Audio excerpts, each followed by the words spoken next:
अस्सलामु अलैकुम वरहमतुल्लाहि वबरकातुह।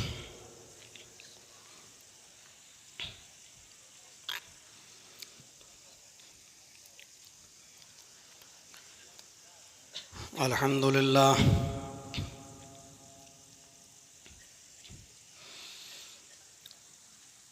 अल्हम्दुलिल्लाहि नहमदुहु व नस्तईनुहु व नस्तगफिरुह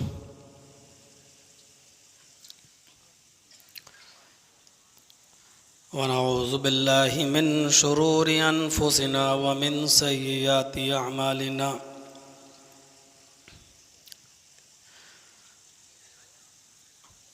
मन यहदिहिल्लाहु फला मुज़िल्ल लहु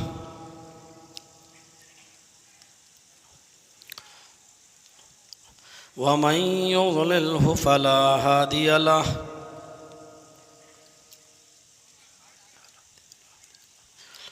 व अशहदु अल्ला इलाहा इल्लल्लाहु वहदहु ला शरीक लहु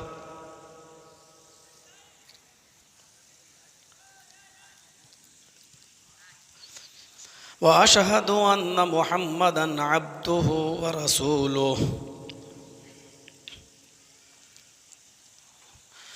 अम्मा बाद फ़इन्न खैरल हदीस किताबुल्लाह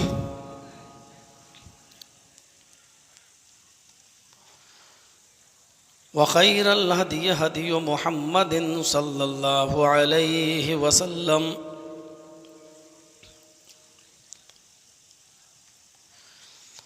व शर्रिल उमूरि मुहदसातुहा व कुल्लु मुहदसतिन बिदअह व कुल्लु बिदअतिन ज़लालह व कुल्लु ज़लालतिन फिन्नार।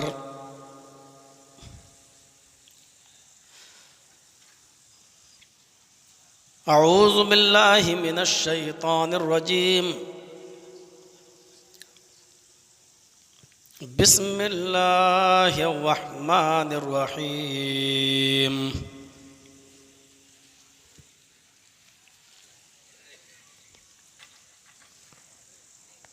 लक़द कान लकुम फ़ी रसूलिल्लाहि उस्वतुन हसनह व क़ाल तआला अलम नशरह लक सदरक व वज़अना अन्क विज़रक अल्लज़ी अनक़ज़ ज़हरक व रफ़अना लक ज़िक्रक। रब्बि इश्रह ली सदरी व यस्सिर ली अमरी वहलुल उक़दतम मिन लिसानी यफ़क़हू क़ौली। अज़ीमुश्शान इजलास के अज़ीम सदर मुअक्कर आलिम दीन फ़ज़ीलतुश शेख मौलाना मोहम्मद जुनैद मक्की हफ़िज़हुल्लाह, खुशगुलू और नहायत बेहतरीन ख़तीब फ़ज़ीलतुश शेख अब्दुल गफ़्फ़ार सलफ़ी हफ़िज़हुल्लाह, स्टेज पर बैठे हुए दीगर अजिल्लह उलमाए किराम, पड़ाव और शहर बनारस और उसके अतराफ़ व अकनाफ़ से तशरीफ़ लाए हुए नहायत ही मोहतरम सामईन हज़रात, पर्दे में बैठी हुई इस्लामी ख़वातीन, प्यारी माँ और बहनों, कौम व मिल्लत के लायकवर नौजवानों, मुस्तक़बिल के होनहार अज़ीज़ बच्चों, रात के तकरीबन 12:30 बजे तक आपने मुख्तलिफ़ उलमाए किराम से मुख्तलिफ़ अनावीन पर बहुत ही खूबसूरत और बहुत ही हसीन व जमील तक़रीरें समाअत फरमाई। दस्तूर के मुताबिक मुझे लास्ट में रखा जाता है, मैं लास्ट में आया। दुआ करता हूँ अल्लाह तबारक व तआला से कि अल्लाह आलमीन जो तक़रीरें हुई हैं और जो हो रही है, कहने वालों को भी और सुनने वालों को भी उस पर अमल की पूरी पूरी तौफ़ीक़ अता फरमा। अज़मत सहाबा पर आपने ख़िताब सुना, उनसे पहले मुफ्ती नूरुल हुदा सलफ़ी हफ़िज़हुल्लाह से भी आपने ख़िताब सुना, और उनसे भी पहले मौलाना मोहम्मद इमरान सलफ़ी हफ़िज़हुल्लाह से ख़िताब सुना। मौलाना जुनैद मक्की हफ़िज़हुल्लाह ने भी सदारती ख़िताब दिया। मेरी दिल की गहराइयों से दुआ है कि अल्लाह रब्बुल आलमीन इन तमाम खुतबा को भी, हुफ़ाज़ को भी और इनके अलावा दीगर उलमा को भी हक़ बोलने की तौफ़ीक़ अता फ़रमाए, इनकी ज़बान में चाशनी पैदा फ़रमा और इनको मज़ीद क़ुव्वत गोयाई अता फ़रमा। इस्लाम के ऊपर उठने वाले एतराज़ात का जवाब देने की मज़ीद तौफ़ीक़ अता फ़रमा। हमारी दिल की गहराइयों से दुआ है, और ये भी दुआ है कि अल्लाह हम सुनने वालों को भी उस पर अमल की पूरी पूरी तौफ़ीक़ अता फ़रमाए। मैं सीरत तैयबा के ताल्लुक़ से कुछ बातें आपके सामने रखूँगा, क्योंकि ये दौर जिस दौर से हम गुज़र रहे हैं, अगर इस दौर में किसी शख्सियत को अगर हम आइडियल मान सकते हैं, नमूना मान सकते हैं, और ऐसी अगर कोई शख्सियत है कि जिसकी ज़िंदगी का हर डिपार्टमेंट, हर शोबा, हमारी ज़िंदगी के हर डिपार्टमेंट्स के अंदर, हर शोबे के अंदर रहनुमाई कर सकता है, तो वो शख्सियत है सिर्फ़ जनाब मोहम्मद रसूलुल्लाह सल्लल्लाहु अलैहि वसल्लम की। हम नज़र डालते हैं ईसा अलैहिस्सलातु वस्सलाम की ज़िंदगी के 3 साल से ज़्यादा के हालात हमें नहीं मिलते हैं। ख़ुद ईसाई पादरियों को इस बात का एतराफ़ है, वो ख़ुद इस बात को अलल ऐलान कहते हैं कि ईसा अलैहिस्सलाम की ज़िंदगी के 3 साल से ज़्यादा के हालात मौजूद नहीं हैं। इब्राहीम अलैहिस्सलातु वस्सलाम की ज़िंदगी के 2 साल से ज़्यादा के हालात मौजूद नहीं हैं। मूसा अलैहिस्सलातु वस्सलाम की ज़िंदगी के 2 साल से ज़्यादा के हालात मौजूद नहीं हैं। और दूसरे जिनको हम महान पुरुष तो कह सकते हैं, उनकी ज़िंदगी भी मुकम्मल तौर पर उसकी तस्वीर सामने नहीं आती है। ज़िंदगी में जितने भी उतार चढ़ाव आते हैं, जितने भी नशेब व फराज से हम गुज़रते हैं, चाहे वो बचपने का मामला हो, चाहे वो जवानी का मामला हो, चाहे वो अधेड़ उम्र का मामला हो, चाहे वो बुढ़ापे का मामला हो, चाहे वो ज़िंदगी के आखिरी अदवार से गुज़रने का मामला हो, चाहे वो तिजारत का मामला हो, चाहे वो हिकमत का मामला हो, चाहे कोई भी ज़िंदगी का कोई भी डिपार्टमेंट हो, उस डिपार्टमेंट के अंदर मुकम्मल रहनुमाई अगर कोई कर सकता है या किसी ने की है, तो वो शख्सियत है सिर्फ मोहम्मद रसूलुल्लाह सल्लल्लाहु अलैहि वसल्लम की। मुहद्दिसीन की मेहनतें, उनके इज्तिहादात आप देखिए, हदीस की किताबें पढ़िए तो आपको पता चलेगा। उठना, नबी उठते कैसे थे, बैठते कैसे थे, चलते कैसे थे, सीढ़ियों पर कैसे चढ़ते थे, उतरते कैसे थे, ऊंचाई पर चढ़ते थे तो क्या पढ़ते थे, नीचे उतरते थे तो क्या पढ़ते थे, घर से निकलते थे तो कैसे निकलते थे, घर में दाखिल होते थे तो कैसे होते थे, मस्जिद में जाते थे तो क्या अंदाज होता था, मस्जिद से निकलते तो क्या पढ़ते और क्या अंदाज होता, वज़ू कैसे बनाते, खाना कैसे खाते, शादी और ब्याह कैसे किए। जिंदगी में जितने भी ज़रूरतें पड़ती हैं, कोई एक शोशा, कोई एक नुक्ता ऐसा नहीं है जिस नुक्ते के अंदर मोहम्मद रसूलुल्लाह सल्लल्लाहु अलैहि वसल्लम की ज़िंदगी तिश्ना लब रही हो और आपने तिश्ना रखा हो, प्यासा रखा हो। कोई भी ज़िंदगी का एक मिनट, एक लम्हा जिसमें हम गुजार रहे हैं, उसमें रहनुमाई न मिलती हो। आज हम दूसरे नज़रिए से देखें, हम अगर अच्छे बेटे हैं और मेरा बाप मेरी बहुत तारीफ करता है, हम एक अच्छे बेटे तो हैं, मैंने अपने बाप का दिल तो जीत लिया, लेकिन आप नजर डालें, अच्छा बेटा तो हम बन गए लेकिन अच्छा बाप नहीं बन सके। अगर हम अच्छे बाप बन गए, मेरी औलाद मेरी तारीफें कर रही है, लेकिन हम अच्छे शौहर बनकर नहीं दिखा पाए।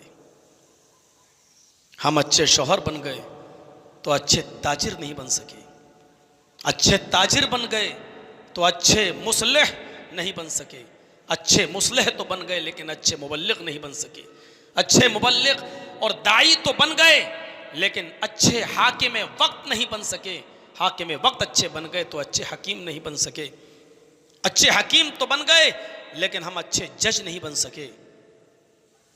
वो कौन सी शख्सियत है जो अच्छा बेटा भी बनकर दिखाया? वो कौन सी शख्सियत है जिसने अच्छा शौहर बनकर भी दिखाया? वो कौन सी शख्सियत है जो अच्छा बाप भी बनकर दिखाया? वो कौन सी शख्सियत है जो अच्छा मुस्लिह बनकर भी दिखलाया? वो कौन सी शख्सियत है जो अच्छा मुबल्लिग और दाई बनकर भी जिसने दिखलाया हो? वो कौन सी शख्सियत है जो अच्छा जज बनकर भी जिसने दिखाया हो? वो कौन सी शख्सियत है जो अच्छा हाकिम वक्त बनकर दिखाया हो? वो कौन सी शख्सियत है जो अच्छा हकीम बनकर भी साबित किया हो?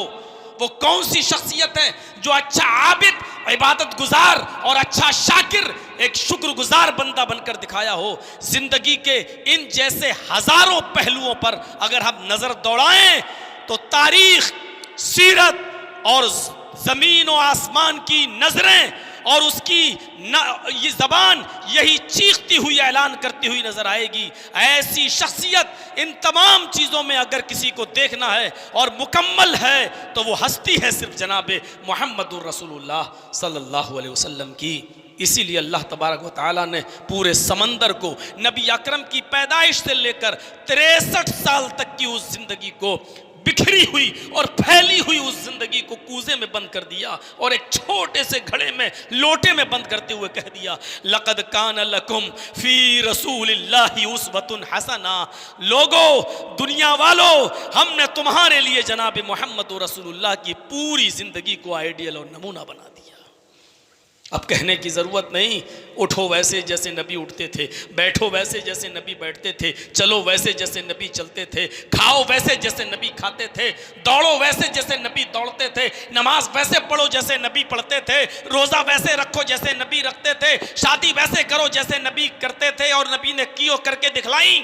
ये सब कहने की जरूरत नहीं, क्योंकि बहुत ही शॉर्टकट में कह दिया, लक़द कान लकुम फी रसूलिल्लाहि उस्वतुन हसना। तुम्हारे लिए रसूलुल्लाह सल्लल्लाहु अलैहि वसल्लम की जिंदगी में एक बेहतरीन आइडियल और बेहतरीन नमूना है।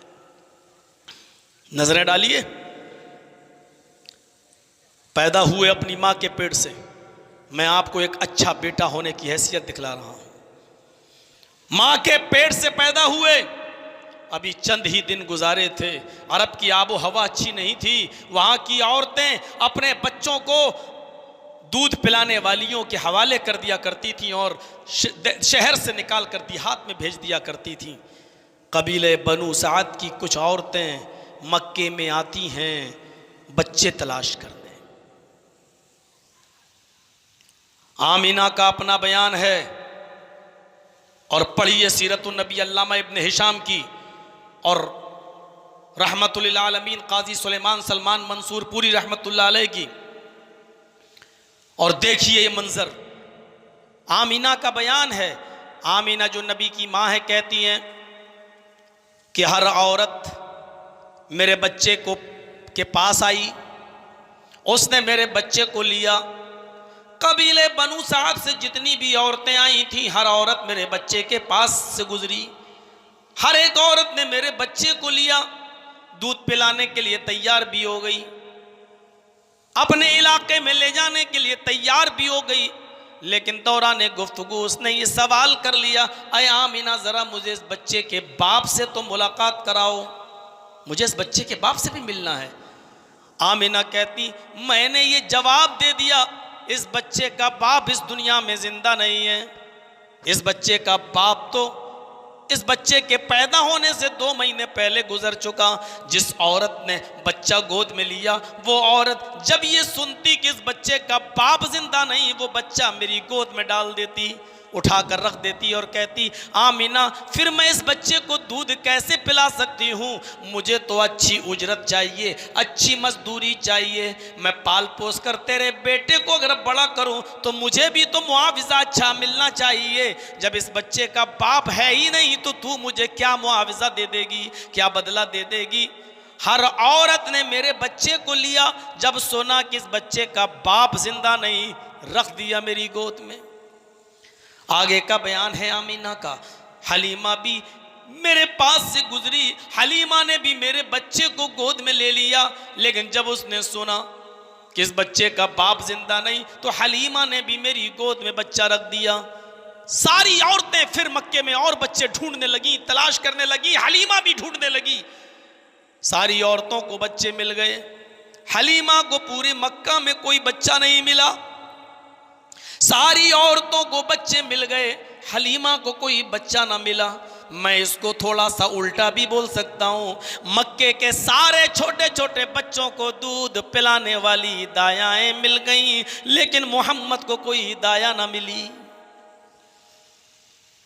हलीमा लौट कर आई, उसने सोचा शर्मिंदगी से बचने के लिए कि मेरी सहेलियां मुझे ताने ना मारें कि देखो इसको कोई बच्चा नहीं मिला, खाली हाथ आई और खाली हाथ जा रही, चलो इस बच्चे ही को ले लेते हैं, शायद अल्लाह इसमें कोई बरकत दे दे। हलीमा कहती है कि मैं ना चाहते हुए भी शर्मिंदगी से बचने के लिए मैंने आमीना से कहा, लाओ वो बच्चा मुझे दे दो। आमीना ने वो बच्चा दे दिया। हलीमा सादिया बयान देती है अपना कि जैसे ही मैं उस बच्चे को लेकर सवारी पर बैठी और मैं अपने देहात की तरफ, अपने गांव की तरफ, अपने कबीले की तरफ चलने लगी, मेरी सवारी हवा से बातें करने लगी, जिसको हम अपनी ज़बान में बोलते हैं। आई थी वो सवारी तो बिल्कुल पैसेंजर गाड़ी की तरह थी, लेकिन मोहम्मद इब्ने अब्दुल्ला को जब मैंने गोद में लिया तो मेरी वो सवारी राजधानी एक्सप्रेस की तरह चलने लगी, रुकने का नाम नहीं ले रही थी, चली चली आ रही है। हलीमा की सहेलियां पीछे से चीखती हैं, आए हलीमा जरा रुक जा, आए अबू ज़ुऐब की बेटी जरा रुक जा, आए बिनते अबू ज़ुऐब जरा रुक जा, मुझे भी तो अपने पास आ जाने दे। साथ में आई तो छोड़ के क्यों जा रही है? जब रास्ते में तेरी ऊँटनी बैठ जाती थी आते वक्त तो हम तेरा साथ देते थे, अब तो तू मेरा साथ भी देने के लिए तैयार नहीं। क्या ये वही सवारी है जिस सवारी को तू लेकर आई और रास्ते में ये बैठ जाया करती थी? हलीमा पीछे मुड़ के कहती है हाँ ये वही सवारी है, पता नहीं क्या हो गया है, ये हवा से बातें कैसे कर रही है, इतनी तेज क्यों बढ़ रही है, रुकने का नाम क्यों नहीं लेती है, इस सवारी को क्या हो गया? और फिर हलीमा का अपना बयान है, काजी सुलेमान मंसूर पूरी नकल करते हैं। हलीमा चीखती हुई कहती है, बाखुदा मुझे तो इस बच्चे में ही कोई बरकत नजर आती है, मुझे तो इस बच्चे का ही कोई चमत्कार नजर आता है। फिर हलीमा ने उस बच्चे को जिस तरह पाला, हलीमा की अपनी बकरी इतना दूध नहीं देती थी कि वो हलीमा की अपनी बेटी पेट भर के दूध पी सके।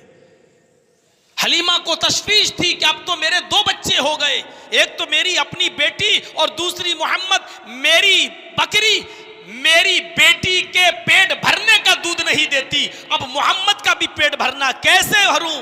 बर्तन लेती है, पढ़िया रहीकुल मखतूम आगे बढ़ती है और जैसे ही उसने बकरी के थन से दूध निकालना शुरू किया, खुश्क थनों से ऐसे दूध निकलना शुरू हुआ जैसे सावन भादों की बारिश हो रही हो, पानी की तरह दूध गिरने लगा और बर्तनों की बर्तन भरने लगे। हलीमा का शौहर चीख पड़ा, हलीमा तू किसी बासादत रूह को लेके आई है, किसी बासादत बच्चे को लेके आई है, किसी नेक बच्चे को तू लेके आई है। इस बच्चे के मुबारक कदम पड़ते ही उसने हमारे घर में बरकतों के दरवाजे खोल दी।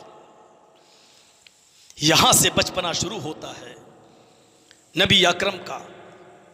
और पढ़िए अर्रहिकुल मखतूम में 6 साल और काजी सुलेमान सलमान मंसूरपुरी रहमतुल्लाह अलैह की तहकीक के मुताबिक 4 साल जब अल्लाह के नबी वहीं रह रहे हैं और हलीमा सादिया के पास हैं और जंगल में बकरियां चराने के लिए हलीमा की बेटी गई थी और मोहल्ले के कबीले के बहुत से लोग मोहम्मद को भी अपने साथ ले गई। और वहां शक्के सदर का जो मामला पेश आया, एक फरिश्ता इंसानी शक्ल में आया और उसने पूछा तुम्हारा नाम क्या है? आपने अपने अंदाज में कहा मोहम्मद। उठाकर ले गया और एक पहाड़ के दामन में ले जाकर लिटा देता है और सीने को चीर देता है, दिल को निकालता है। और अल्लाह के नबी बयान करते हैं कि उसने जो एक खराब किस्म का लोथड़ा था दिल से, उस लोथड़े को निकाला और फेंक दिया। याद रखिएगा, हर इंसान के दिल में वो लोथड़ा होता है। आजकल मेडिकल जो सर्जन हैं, डॉक्टर जो हार्ट का सर्जरी करते हैं, उनसे पूछिए, वो लोथड़ा जो होता है वो सब के अंदर होता है। और उसी लोथड़े के अंदर कीना, कपट, हसद, बुग़्ज़, इनाद, दुश्मनी जो होती है एक दूसरे के खिलाफ, वो उसी लोथड़े में होती है। चूँकि मोहम्मद रसूलुल्लाह का दिल हसद, कीने, बुग़्ज़, इनाद से साफ रखना था, इसलिए उस लोथड़े को निकाला और फेंक दिया। ये तहकीक है काजी सुलेमान मंसूरपुरी रहमतुल्लाह अलैह की। मेरे भाइयों, उस लोथड़े को निकाला और फेंक दिया और फिर दिल को दूसरे फरिश्ते से कहा, इस फरिश्ते ने जमजम का पानी, माए जमजम लाओ। जमजम का पानी लाया गया और जमजम के पानी से नबी अकरम के दिल को धोया गया और फिर वैसे ही दिल में रख कर हाथ फेर दिया गया। नबी अकरम सल्लल्लाहु अलैहि वसल्लम चलने लगे। इधर इन बच्चों ने देखा कि मोहम्मद का सीना चीर दिया गया। ये भागे हुए नंगे पैर, चप्पलें छोड़ते हुए और अपनी बकरियां छोड़ के सीधे भागे और हलीमा के पास सीधे पहुंचे। हलीमा रोटी पका रही थी, चूल्हे पर बैठी थी। उसने पीछे मुड़ के देखा, बच्चों को परेशान। क्या हुआ बच्चों? बेटो क्या हुआ? इतने परेशान कैसे? और मोहम्मद कहां है? तुम लोग लेके गए थे और मैं तुम लोगों को देख रही हूं, मोहम्मद नदारत, गायब। इन सारे बच्चों ने बैग जबान का कोतिला मोहम्मद, मां आए हलीमा, मोहम्मद कत्ल कर दिए गए, मोहम्मद तो मार डाले गए। हलीमा का अपना बयान है कि मेरे पैरों के नीचे से जमीन सरक गई। मैं अब्दुल मुत्तलिब को क्या जवाब दूंगी? मैं आमिना को क्या जवाब दूंगी? मैं दौड़ती हुई जंगल में गई, इधर झाड़ी देखी, उधर झाड़ी देखी, लेकिन जब मैं आगे बढ़ी तो एक पहाड़ी के दामन से मोहम्मद रसूलुल्लाह को टहलते हुए अपनी तरफ आते हुए मैंने देखा। चेहरे का रंग जर्द है, नकाहत और कमजोरी जिस्म पर टपक रही है, दिखाई दे रही है और बहुत ही कमजोर चाल से चले आ रहे हैं। मैंने झट से मोहम्मद इब्ने अब्दुल्लाह को सीने से लगाया और मैंने पूछा, बेटे क्या हुआ? आपने अपनी पूरी बात बताई। माँ कोई था, मुझे यहाँ से ले गया, नाम पूछा, पहाड़ के दामन में ले जाकर उसने मेरे सीने को चाक किया और उसने मेरा सीना निकाला। उसने जमजम के पानी से धोया, एक ख़राब किस्म का लोथड़ा निकाल के बाहर फेंक दिया। माँ मुझे ये सब याद है। हलीमा कहती है, बेटे जब उसने सीना चीरा तो तुम्हें मालूम था? हाँ। जब दिल धो रहा था तो तुम्हें मालूम था? हाँ, मुझे सब होश था। हलीमा कहती है, मुझे उस बच्चे की बात पर यकीन नहीं हुआ। ये नई नई चीजें बताने लगा और ऐसे ही मामले इसके साथ होते।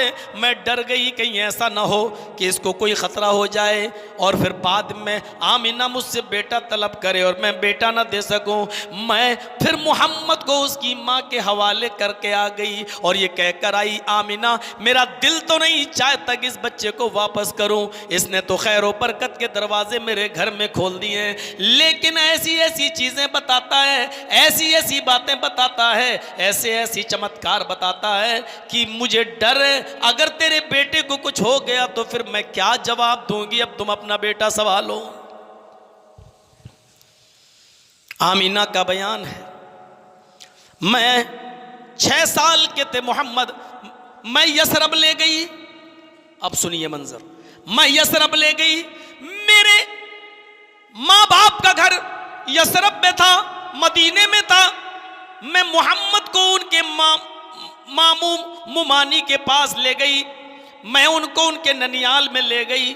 1 महीना मदीने में हम लोग रहे और फिर वहाँ से हम वापस लौटे मक्के की तरफ।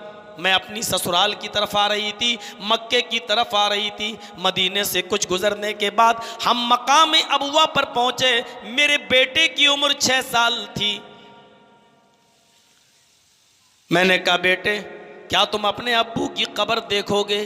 6 साल का बच्चा अब अच्छी तरह जानता है कि मौत क्या होती है और मरते हैं इंसान तो फिर कभी जिंदा नहीं होते हैं। 6 साल के बच्चे मोहम्मद इब्न अब्दुल्लाह, माँ आमीना लेकर गई मकाम अबुआ पर, उनके बाप की कब्र को दिखाया। आपने अपने बाप की कब्र को देखा तो आंखों में आंसू आ गए। आप इतना तो समझ चुके थे, इस जगह पर मेरे बाप जो सो रहे हैं अब कभी जिंदगी में यहां से उठेंगे नहीं। जो यहां चला जाता है वो दोबारा नहीं उठता। अपने बचपन का वाकया बताते हुए नबी अकरम ने बयान किया, मैं अपने बाप की कब्र को देख रहा था और मेरे आंखों में आंसू थे। इधर मेरी माँ अपने शौहर की जुदाई को बर्दाश्त न कर सकी और मेरे बाप की कब्र को देखते ही देखते गशी तारी हुई और ज़मीन के ऊपर गिरी। जैसे ही मेरी माँ ज़मीन के ऊपर गिरी, मेरी माँ की रूह कब्ज़ से उनसुरी से परवास कर गई। मैं 6 साल का था। अपने बाप की कब्र को देखते देखते मैंने अपनी माँ को भी देख लिया कि वो भी मुझे छोड़कर दादे मफारकत दे गई, वो भी मुझे छोड़कर इस दुनिया से चली गई। बेटे होने की हैसियत से देखिए, जब आप बड़े हुए, यहां तक के नबी बने और पैगंबर बने, एक दिन आपने अपने रब से दुआ की और इजाजत तलब की। मुस्लिम किताबुल जनाइज के सफ़हात पर यह मंजर देखा जा सकता है, आय अल्लाह मुझे अपनी माँ की दुआए मग़फ़िरत करने की इजाज़त दे दे। आय अल्लाह मुझे इस बात की इजाज़त दे कि मैं अपने माँ के लिए मग़फ़िरत की दुआ करूँ, जिसको अल्लाह ताला ने रिजेक्ट कर दिया। ऐ मोहम्मद सल्लल्लाहु अलैहि वसल्लम, तुम हमारे नबी ज़रूर हो, पैगंबर ज़रूर हो, लेकिन रब तो मैं हूँ। ज़रूरी नहीं कि तुम्हारी हर दुआ को मैं कबूल करूँ। तुम अपनी माँ की दुआए मग़फ़िरत की इजाज़त मांग रहे हो, मैं इसकी इजाज़त तुम्हें बिल्कुल नहीं दे सकता। तब अल्लाह के नबी ने कहा, अय अल्लाह अगर माँ के लिए दुआए मग़फ़िरत की इजाज़त नहीं देता तो कम से कम मुझे मेरी माँ की कब्र की ज़ियारत की इजाज़त दे दे कि मैं अपनी माँ की कब्र को देख लूँ। जिसकी इजाज़त मिल गई। नबी अकरम सल्लल्लाहु अलैहि वसल्लम अपनी माँ की कब्र को देखते हैं। देखकर माँ की मोहब्बत और माँ का बचपने में खिदमत करना और माँ का पालना पोसना और माँ की वो मोहब्बत याद आ जाती है। इतना रोए, अपने माँ की कब्र पर जाकर इतना रोए, इतना आंसू बहाए कि आपको रोता हुआ देखकर आपके सहाबा भी रोने लगे। आपके साथ जितने सहाबी थे उनके भी आंखों में आंसू आ गए। एक लायक और एक अच्छा बेटा होने का हक निभाया। मेरे भाइयों, जब माँ भी इस दुनिया से चली जाती है तो चचाई बाप के दर्जे में होता है और एक बच्चा अपने चचाई को और चची को ही अपनी माँ और बाप समझता है। मोहम्मद इब्न अब्दुल्लाह ने अपने चचा को अपने बाप के दर्जे में रखा। और फिर देखिए, आपने कई जगह ये फरमाया भी था, जब अब्बास के पैरों में बेड़ियां पड़ी हुई थी और पैर फैलाते थे, बद्र के दिन जब कैद किए गए पैर फैलाते थे तो वो उनको तकलीफ होती थी, तो नबी के आंखों में आंसू आ जाते थे। सहाबा ने पूछा, आप क्यों रो रहे हैं? तो आपने यही कहा था कि ये अब्बास मेरा चचा ही नहीं, सिनवाबी, अब्बास मेरे बाप के दर्जे में शामिल हैं, ये मेरे बाप का दर्जा रखते हैं। जब इन्हें तकलीफ होती है तो मुझे भी तकलीफ होती है। जब ये पैर फैलाने में जब ये दर्द महसूस करते हैं तो मुझे भी दर्द होता है। 12 साल की उम्र, मेरे चचा के ऊपर मेरी परवरिश का बोझ, क्यों ना मैं इनके बिजनेसमैन का साथ दूं। मुल्क के शाम तिजारत के लिए जाने लगे, अपने चचा के साथ सफर भी करने लगे। आपका हाथ बटाने लगे अपने चचा की परवरिश में और उनकी रोजी रोटी में, माशी हैसियत को बरकरार रखने में। मोहम्मद रसूलुल्लाह सल्लल्लाहु अलैहि वसल्लम ने बचपन में अपनी बकरियां भी चराई और उजरत पर, मजदूरी पर बकरियां चराई और जो कीमत, जो मुआवजा मिलता वो अपने चचा को दे देते। मेरे भाइयों, 25 साल की उम्र तक आप बकरियां चराते रहे, ये बिजनेस करते रहे और 24 और 25 साल के दरमियानी वक्फे में अमानतदारी का नाम सुनती हैं हजरत खदीजा, जिनके 2 शौहर इंतकाल कर चुके थे। उन्होंने मोहम्मद इब्ने अब्दुल्ला को अपना माल देकर मुल्क शाम सफ़र के लिए भेज दिया, तिजारत के लिए भेज दिया। और मोहम्मद इब्ने अब्दुल्ला ने जो माल बेचा और बेच कर लाए और ईमानदारी के साथ उनको पूरी पूरी कीमत दे दी। इस अमानतदारी ने, इस ईमानदारी ने हज़रत खदीजा के दिल को मौम कर दिया। हज़रत खदीजा ने अपनी खादिमा के ज़रिए मोहम्मद इब्ने अब्दुल्ला के पास अपनी शादी का पैगाम भेज दिया और फरमाया, मोहम्मद इब्ने अब्दुल्ला से कह देना मेरी शादी का कोई इरादा नहीं था, मेरे 2 शौहर का इंतकाल हो चुका है, मेरे 2 शौहर से बच्चे भी हैं, मेरी शादी का इरादा तर्क हो गया, लेकिन आपकी अमानतदारी और आपकी ईमानदारी ने मुझे गर्विदा बना दिया है, मैं आपसे निकाह करने के लिए तैयार हूँ। अल्लाह के नबी ने जब ये खबर सुनी तो फरमाया, मैं अपने चचा अबू तालिब से पहले मशवरा करूँगा। अबू तालिब को भी ज़रूरत थी कस्ब माश की। उन्होंने सोचा कि ये खदीजा अरब की बड़ी रईस औरत है और जब ये मोहम्मद इब्ने अब्दुल्ला मेरे भतीजे के निकाह में आ जाएगी तो इसकी दौलत का कुछ हिस्सा हमें भी मिल जाएगा और हम अपना बिजनेस आगे बढ़ा देंगे। मेरे प्यारे साथियों, इस तरीके से अबू तालिब ने खुद खुतबे निकाह पढ़ाया और मोहम्मद इब्ने अब्दुल्ला का निकाह हजरत खदीजा रज़ी अल्लाह ताला अन्हा से कर दिया गया। मैं कहना ये चाहता था कि आप अपने माँ के बेटे थे तो वो किरदार भी आपने अच्छा अदा किया, और जब माँ और बाप दोनों नहीं रहे तो मेरे भाइयों अपने चचा के साथ उनके बिजनेस में और उनके कस्बे माश में उनका हाथ बटाया। जो अपने चचा और अपनी चची के साथ कस्बे माश में उनका हाथ बटा सकता है, जरा तसव्वुर करो अगर उनके हकीकी बाप जिंदा होते तो वो बेटा अपने बाप का कितना काम बटाता और कितना हाथ बटाता। मेरे भाइयों, यहां से हम अंदाजा लगाएं, एक बार हलीमा जो उनके माँ के दर्जे में थी रजाई माँ थी, दूध पिलाया है अपना हलीमा ने, माँ थी वो, एक तरीके से अगरचे पैदा नहीं किया लेकिन अपने सीने का दूध तो पिलाया था मोहम्मद इब्ने अब्दुल्ला को। एक दिन हलीमा की सहेली घर में तशरीफ लाई तो मोहम्मद इब्ने अब्दुल्ला जो सर पे पगड़ी बांधे हुए थे उन्होंने पगड़ी उतारी और हलीमा की सहेली के लिए अपनी वो चादर, अपनी वो पगड़ी बिछा दी और कहा, आओ तुम इस चादर पर बैठ जाओ। उस चादर पर को बिछा दिया और बाद में लोगों को बताया कि मैं इसकी इज्जत क्यों ना करूं, ये मेरी माँ हलीमा की सहेली है। जब हलीमा जो रजाई माँ है उस रजाई माँ की सहेली आती है तो मोहम्मद अपनी चादर उसके लिए बिछा देते हैं। जरा तसव्वुर करो अगर अपनी माँ को अगर जिंदा पाया होता तो माँ की कितनी खिदमत करते। एक अच्छा बेटा होने की हैसियत से अगर हम नजर डालें तो मोहम्मद रसूलुल्लाह एक कंप्लीट बेटे नजर आते हैं। हम अपने बाप के अच्छे बेटे भी नहीं बन सके। आज पूछो अच्छे बेटे हो तो इतने लोग यहाँ बैठे हुए हैं ना, इनमें से 1-2 ही ऐसा मिलेगा जो ये कह दे कि इशा के बाद में जाके बिस्तर पे सो जाता हूँ, वरना रात में 12 और 1 और 2 बजे तक सब व्हाट्सएप और मैसेंजर चलाते हुए नजर आते हैं, घूमते हुए नजर आते हैं। बाप कह कह के थक चुका, माँ समझा समझा के थक चुकी, बेटे जल्दी आया करो, लेकिन आज तक अपने माँ इतनी सी बात नहीं मानी जा रही है अपने माँ बाप की। बड़ी बड़ी बातें क्या मानोगे अपने माँ बाप की। एक अच्छा बेटा हम नहीं बन सकते। एक अच्छे बेटे होने की हैसियत से हमने एक छोटा सा मंजर खींचा है। चूंकि मुझे बहुत सी हैसियतें दिखाना है इसलिए सिर्फ एक ही चीज पर हम नहीं चलेंगे। बेटे के बाद अब आता है शौहर का नंबर। शौहर के बाद आदमी, पहले शौहर बनेगा तब बाप बनेगा। बेटे अच्छे बनकर दिखा दिए, एक अच्छे शौहर की हैसियत से देखिए। आज कोर्टों में जाओ, कचहरियों में जाओ तो आपको सबसे ज्यादा मुकदमे तलाकों के नजर आएंगे। तलाकों के क्यों? हमने नबी अकरम की अज़दवाजी ज़िंदगी पर नज़र नहीं डाली। तकाबुल कैसे करें और किससे तकाबुल किया जाए? ईसा अलैहिस्सलाम शादी ही करते हुए नजर नहीं आते।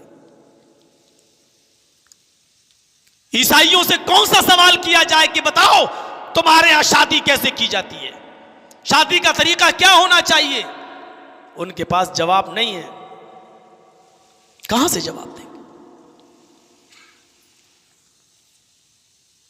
महावीर जी ने शादी नहीं की,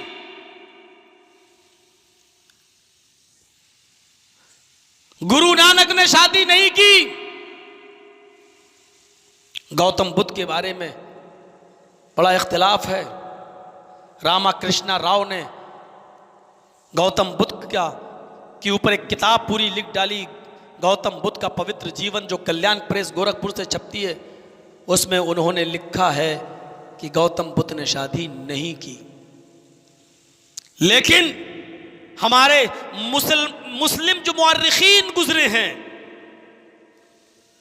उन लोगों ने साबित किया है नहीं, गौतम बुद्ध ने शादी तो की थी, उनकी बीवी का नाम यशोदा था, उससे एक बेटा भी पैदा था और उसका नाम राहुल था।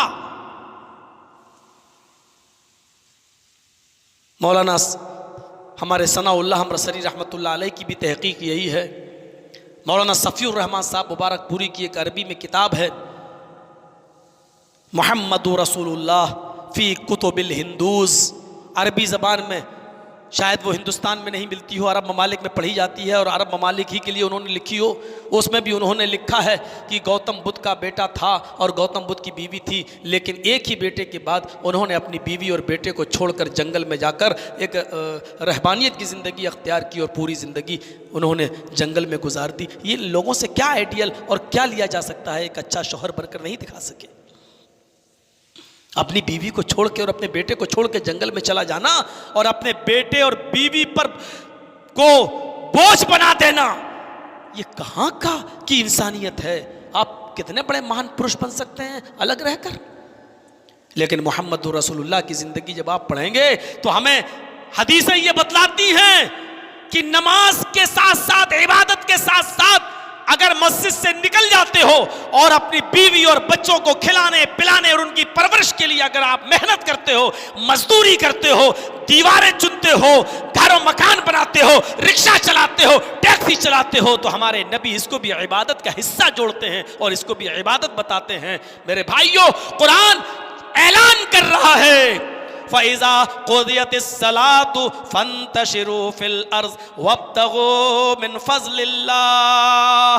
जब जुमे की नमाज तुम अदा कर लो और पढ़ लो तो अब फजूल में मस्जिद में मत बैठो। अब क्या कर रहे हो तुम? मस्जिद में बैठकर अब मस्जिद से निकलो और अल्लाह का रिज़्क़ तलाश करो। अल्लाह ने जो रोज़ी उतारी है उस रोज़ी को तलाश करो, इबादत करो और रोज़ी तलाश करो। इस इबादत के बाद रोज़ी का हुक्म दिया, ये नहीं कहा कि किसी जगह बैठ जाओ और एक जंगल में चले जाओ, राम राम राम राम राम राम, अल्लाहु अल्लाहु अल्लाहु अल्लाहु की रट लगाओ। ऐसे लोगों के बारे में तो मैं कहता हूँ जहाँ ये मिले इनको उल्टी छुरी से काटो।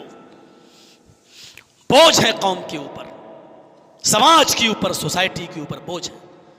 इनका दूसरा नाम है हराम खोर।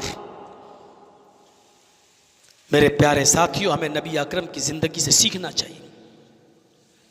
अच्छा शौहर बन के दिखाया, शौहर भी ऐसा। कौन कौन सी मिसालें आपको दी जाएं? कोई बीवी नबी को छोड़ने के लिए तैयार नहीं, और कोई बीवी ये भी नहीं चाहती कि मुझसे ज्यादा टाइम किसी और को दिया जाए। और एक दिन ज़ैनब के यहाँ थोड़ा ज़्यादा बैठ गए तो सारी बीवियों ने मशवरा किया, अच्छा इतना थोड़ा सा ज़्यादा टाइम। सारी बीवियों ने मशवरा किया, सब लोग नबी के असर के बाद तो जाते ही हैं सबके यहाँ। सारी बीवियों ने सलाह की, जब भी मोहम्मद सल्लल्लाहु अलैहि वसल्लम उनके पास आए तो सब कहना तुम्हारे मुंह से मगाफिर की बू आ रही है। देखिए प्लानिंग बड़ी ख़तरनाक होती है।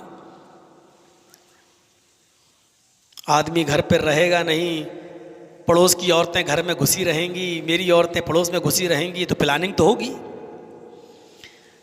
नबी अकरम की सारी बीवियों के हुजरे करीब करीब प्लानिंग। जैसी नबी आए तो कहना मगाफिर की बू आ रही है, और जैसी सब कह रही आपके मुंह से बू आ रही, हाँ नहीं तुम्हारा वहम है। दूसरी बीवी के यहां गए, उसने भी वही कहा, तीसरी ने भी वही कहा, चौथी ने भी वही कहा, पांचवी ने। अल्लाह के रसूल ने कहा अच्छा, बहुत आसान है इल्म गैब का फतवा लगा देना, ठोंक देना। अल्लाह के नबी ने कहा अच्छा, तो हकीकत में आ रही होगी मेरे मुंह से, सारी बीवियां कह रही हैं। तो अल्लाह के नबी ने फौरन क्या कहा, जिसको खुशबू पसंद हो, जिसको बदबू से नफरत हो, उसकी जबान से जो निकलना चाहिए वही निकला। फरमाया आज के बाद मैं शहद को हाथ नहीं लगाऊंगा, नहीं पीऊंगा। लेकिन अल्लाह ने नबी अकरम सल्लल्लाहु अलैहि वसल्लम को मुतनब्बह कर दिया, शरीयत की किसी भी चीज को हलाल और हराम करने का इख्तियार आपका नहीं है। आपका काम सिर्फ इतना है, हम जो हलाल कहें आप उसका ऐलान कर दो, हम जिसको हराम करें आप उसका ऐलान कर दो। लेकिन किसी हलाल को हराम करके आप पेश कर सकते नहीं, ये पावर नहीं है आपका। अल्लाह ने आयत नाजिल कर दी, या अय्युहन नबी लिमा तुहर्रिमु मा अहल्लल्लाहु लक। ऐ नबी, अल्लाह ने जिस चीज को आपके लिए हलाल किया है, आप कौन होते हैं उसको अपने ऊपर हराम करने वाले? सिर्फ बीवियों की रजामंदी के लिए, सिर्फ बीवियों की खुशी के लिए आप ऐसा करते हैं, ऐसा मत करिए। अल्लाह ने जब बताया तब पता चला कि बीवियों की साजिश थी। वही तो मैंने कहा भाई, जो चीज बता दी जाए तो फिर वो इल्म गैब नहीं कहलाती है। चलिए, कोई बीवी छोड़ने के लिए तैयार नहीं है। जरा मंजर देखिए, हर बीवी तारीफ कर रही है। हजरत आयशा सिद्दीका चरखा काट रही हैं, चरखा, सूत, धागा, चरखा काट रही हैं, और अल्लाह के नबी का जूता फट गया। मंजर देखिए आप, नबी अकरम का जूता फट गया।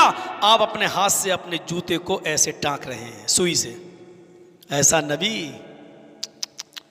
ऐसा नबी अपने हाथ से जूता टांगने में शर्म महसूस नहीं। मेरा काम है, कर रहे हैं। अपनी जेब में ये 1-1 लाख रुपए का पेन लगाने वाले ये हमारे आइडियल और बन रहे हैं। आज जाने दी जा रही है इनके लिए। अपने हाथ से अपना जूता टांक रहे हैं, और जूता टांकते टांकते पसीना आपकी पेशानी पर आ गया, और पसीना आते ही पसीने की 2-4 बूंदें टपक कर जमीन के ऊपर गिरी। हजरत आयशा चरखा काट रही थी, काटते काटते रुक गई और मुस्कुराने लगी। नबी के चेहरे से, पेशानी से पसीने की टपकती हुई बूंदें जो गिर रही थी जमीन पर, उसको देख रही है कि उसमें से नूर चमक रहा है, रोशनी चमक रही है। रुक गया चरखा, बगौर देखने लगी। अल्लाह के नबी ने देखा चरखे की आवाज नहीं आ रही, तो कहा आयशा, इतना ताज्जुब से क्या देख रही हो? आश्चर्यजनक क्या है? मैं जूता काट, तो तुम्हें क्या हो गया? तुम चरखा काट रही थी। हजरत आयशा महबे तमाशा हैं? मुस्कुरा रही हैं। अल्लाह के नबी ने दोबारा कहा, आयशा क्या हुआ? कहा, मेरे सरताज, अल्लाह ने आपको हसीन और खूबसूरत तो पहले ही से बनाया था, लेकिन आज आपकी पसीने से, आपकी पेशानी से पसीने की जो 2 कतरे गिरे जमीन पर, उससे जो नूर टपका, मुझे ऐसा लग रहा है जैसे सितारों के बीच में 14वीं का चांद चमक रहा हो। आज आप बड़े खूबसूरत लग रहे हैं। ऐ अल्लाह के नबी, जमाने जाहिलियत का शायर अबू कबीर हुजली अगर आज जिंदा होता, जमाने जाहिलियत का शायर अबू कबीर हुजली आज अगर जिंदा होता, उसने अपनी महबूबा, अपनी माशूका को देखकर जो शेर बनाया था, उसने अपनी महबूबा की शान में जो शेर पढ़ा था, अगर आज वो आपको देख लेता, अगर वो आज आपको इस हाल में देख लेता, तो अपनी महबूबा से वो शेर छीन कर आपको दे देता और कहता, आए मेरी महबूबा, तू इतनी खूबसूरत नहीं है, इस शेर के असली हकदार जनाब मोहम्मदुर रसूलुल्लाह है। अल्लाह के नबी ने कहा, आयशा जरा मुझे अबू कबीर हुजली का वो शेर सुनाओ, अबू कबीर हुजली का वो शेर सुनाओ जो उसने अपनी महबूबा के लिए पढ़ा था। हजरत आयशा कहती, नहीं। अल्लाह के नबी क्या करेंगे? फरमाया, नहीं अय आयशा, तुम्हें सुनाना पड़ेगा। हजरत आयशा वो शेर सुनाती है जो अबू अबू कबीर हुज़ली ने अपनी महबूबा के लिए पढ़ा था। उसने अपनी माशूका को देख कर कहा था, फ़इज़ा नज़रतु इला असुर्रति वजहिही बरक़त का बरक़िल आरिज़िल मुतहल्लली। ऐ मेरी महबूबा, तू इतनी खूबसूरत है, इतनी खूबसूरत है कि अगर तुझे बंद कमरे में, अंधेरे कमरे में बंद कर दिया जाए तो तेरे गाल की रोशनी से, तेरे हसीन चेहरे की रोशनी से पूरा कमरा चमक उठे। ऐ अल्लाह के रसूल, उसने ये शेर जो अपनी महबूबा के लिए पढ़ा था, आज अगर आपको देख लेता, आपके हुस्न को देख लेता, आपकी खूबसूरती को देख लेता, तो मैं यकीन के साथ कहती हूं कि वो अपनी महबूबा से ये शेर छीनकर आपको दे देता, क्योंकि आप इस शेर के असली हकदार हैं। जानते हो अल्लाह के नबी ने क्या किया? अल्लाह के नबी जूता छोड़ के उड़ते हैं और अपनी बीवी आयशा को सीने से लगाते हैं, हग करते हैं, गले से लगाते हैं और उनकी पेशानी को बोसा देते हैं और कहते हैं, आयशा मेरी खूबसूरती से तू इतनी खुश नहीं हुई जितना खुश मैं तेरे जुमलों से हुआ। अल्लाह तुझे खुश रखे, अल्लाह तुझे सदा खुश रखे, अल्लाह तुझे हमेशा खुश रखे।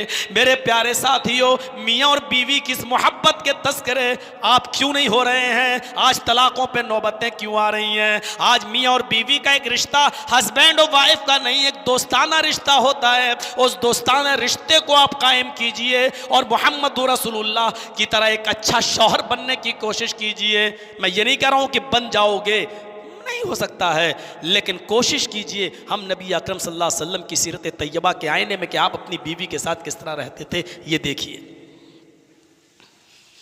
आप बेफिक्र रहिए, चाहे कितनी अच्छी नबी की सीरत पेश कर दी जाए, सुबह चाय की होटल पे चर्चे यही होंगे कि वह भी नबी को नहीं मानते। आप बेफिक्र रहिए। इनको अपना कलेजा भी निकाल दोगे तो कहेगा ये नौटंकी कर रहा है, जैसे आजकल हो रही है ना नौटंकी। बनारस में उस नौटंकी का नाम लेना अच्छा नहीं लगता है। बहुत फ़आल इलाका है, देश का सबसे बड़ा चौकीदार यहीं से गया है, हसास इलाका है। मेरे भाइयों, तसव्वुर करिए आप, मियाँ और बीवी के इस रिश्ते को देखिए और दोस्ताना ताल्लुक सिर्फ हस्बैंड वाइफ नहीं गए, घर में गए तो बेतुकी बाल बिखरे पड़े हैं, किचन में गई हुई है, बर्तन मांज के निकली है, कपड़े में बदबू आ रही है। शौहर का इस्तिकबाल ऐसे होगा घर में? सीखो। नबी अकरम सल्लल्लाहु अलैहि वसल्लम एक सफर में है और आपका उसूल था सफर में आप अपनी किसी न किसी बीवी को लेकर जाते थे। हजरत आयशा की बारी थी, आयशा को लेकर जा रहे थे। हजरत आयशा सिद्दीका को लेकर अल्लाह के नबी सफर पे हैं। और भी सहाबा हैं, लेकिन सहाबा आगे निकल गए, अल्लाह के रसूल और आयशा पीछे हैं। अल्लाह के रसूल ने कहा, आयशा इस वक्त न तुम्हें कोई देख रहा है न मुझे कोई देख रहा है, हम तुम दोनों अकेले हैं, हमारे सहाबा आगे चले गए हैं, चलो थोड़ी सी इंजॉय करते हैं। थोड़ा सा मियाँ बीवी हैं, मैं बताना चाह रहा हूं कि देखिए ताल्लुक क्या होता है दोस्ताना मियाँ बीवी के दरमियान, चलो इंजॉय करते। हजरत आयशा ने कहा कैसा इंजॉय? कहा चलो इस बगीचे में, इस खेत में, इस जंगल में थोड़ा दौड़ते हैं, कौन आगे निकलता है, चलो जरा मौज मस्ती, जिसको हम अपनी जबान में बोलते हैं इंजॉय, चलो आओ करते हैं मियाँ बीवी के साथ। लेकिन याद रखना, अल्लाह के रसूल दौड़े ज़रूर थे लेकिन सहाबा नहीं देख रहे थे। जब आगे बढ़ गए तब आप मुकाबले के लिए मत ले जाना कि तेरी बीवी ज़्यादा खूबसूरत या मेरी बीवी। तूने बंबई का परफ्यूम लगवाया है, मैं सऊदिया से लेके आया हूँ, देख मेरी बीवी की खुशबू ज़्यादा तेज़ है कि तेरी भी। ये मुकाबले के लिए नहीं है, आज यही मुकाबले हो रहे हैं। दौड़े, दोनों दौड़े, अल्लाह के नबी सल्लल्लाहु अलैहि वसल्लम पीछे रह जाते हैं और हजरत आयशा आगे निकल जाती हैं। हदीस के अल्फाज हैं, हजरत आयशा मारे खुशी के उछलने लगती हैं और कहती हैं मैं कामयाब हो गई, मैं जीत गई, अना नाजिहा या रसूल अल्लाह, आय अल्लाह के रसूल मैं कामयाब हो गई, मैं कामयाब। बहुत खुशी होती है, औरतों को फितरी चीज़ है। हजरत आयशा भी औरत थी, जीत गई, खुश हो रही हैं। 2-3 साल के बाद फिर सफर में हजरत आयशा का नंबर आ गया। हजरत आयशा फिर सफर में अल्लाह के नबी के साहबा आज भी आगे निकल गए, उसी जगह से फिर गुजर हो रहा है। यह तकरीबन 2 साल के बाद या 3 साल के बाद का वाकया है। अल्लाह के नबी ने कहा आयशा कुछ याद आया? हजरत आयशा कहती हाँ। कहा क्या? कहा यही वो जगह है जहां हम और आप दौड़े थे। हाँ आयशा चलो आज फिर एंजॉय करते हैं, आज फिर दौड़ते हैं, देखो कौन आगे निकले। कैसी खुश दिल लगी हो रही है। मियाँ और बीवी के दरमियान कैसा मामला है, दोस्ताना कैसा ताल्लुक है। आज भी दोनों दौड़ लगा रहे हैं, दोनों आगे की तरफ बढ़ना चाहते हैं, एक दूसरे से आगे निकलना चाहता है। लेकिन इस मर्तबा की दौड़ में, दूसरी बार की दौड़ में, 2 साल या 3 साल के बाद होने वाली दौड़ में अल्लाह के नबी आगे निकल गए और हजरत आयशा पीछे रह गई। अल्लाह के नबी ने कहा आयशा आज तो मैं जीत गया। जी जी ठीक है, समझ गए। वो शौहर ही क्या जो बीवी के जुमलों से समझ ना पाए कि नाराज है या खुश है। हालांकि वो नाराजगी जाहिर नहीं होने दे रही हैं, लेकिन शौहर का तजर्बा इतना ज्यादा हो चुका है बीवी के साथ रहकर कि वो समझ रहे हैं नहीं मेरी बीवी को तकलीफ हो गई है। आयशा कुछ हुआ?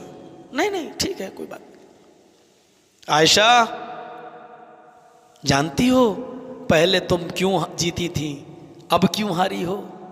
हमें मैं क्या जानूं। पहले तुम पतली दुबली थी। हदीस के अल्फाज तो यह है कि तुम्हारा एक गहरा बदन था, झरेरे बदन की थी तुम, फुर्तीली थी, पतली दुबली थी, दौड़ते हुए आगे निकल गई। बल्कि हदीस के अल्फाज तो यह है कि बकरी के बच्चे की छलांग की तरह तुम आगे निकल गई, छलांग मारते हुए, पतली दुबली थी तुम। और अब 2-3 साल में तुमने खजूर अजूर ज्यादा इस्तेमाल किए, थोड़ी मोटी हो गई हो, थोड़ा सा वजन बढ़ गया है, फरबा हो गई हो, इसलिए मैं आगे निकल गया। हजरत आयशा ने कहा हाँ शायद यही वजह होगी। नबी पहचान गए, तजर्बा है। हम लोग तो फौरन कहते हैं ज्यादा नखरे मत दिखा, वक्त नबी को तजर्बा।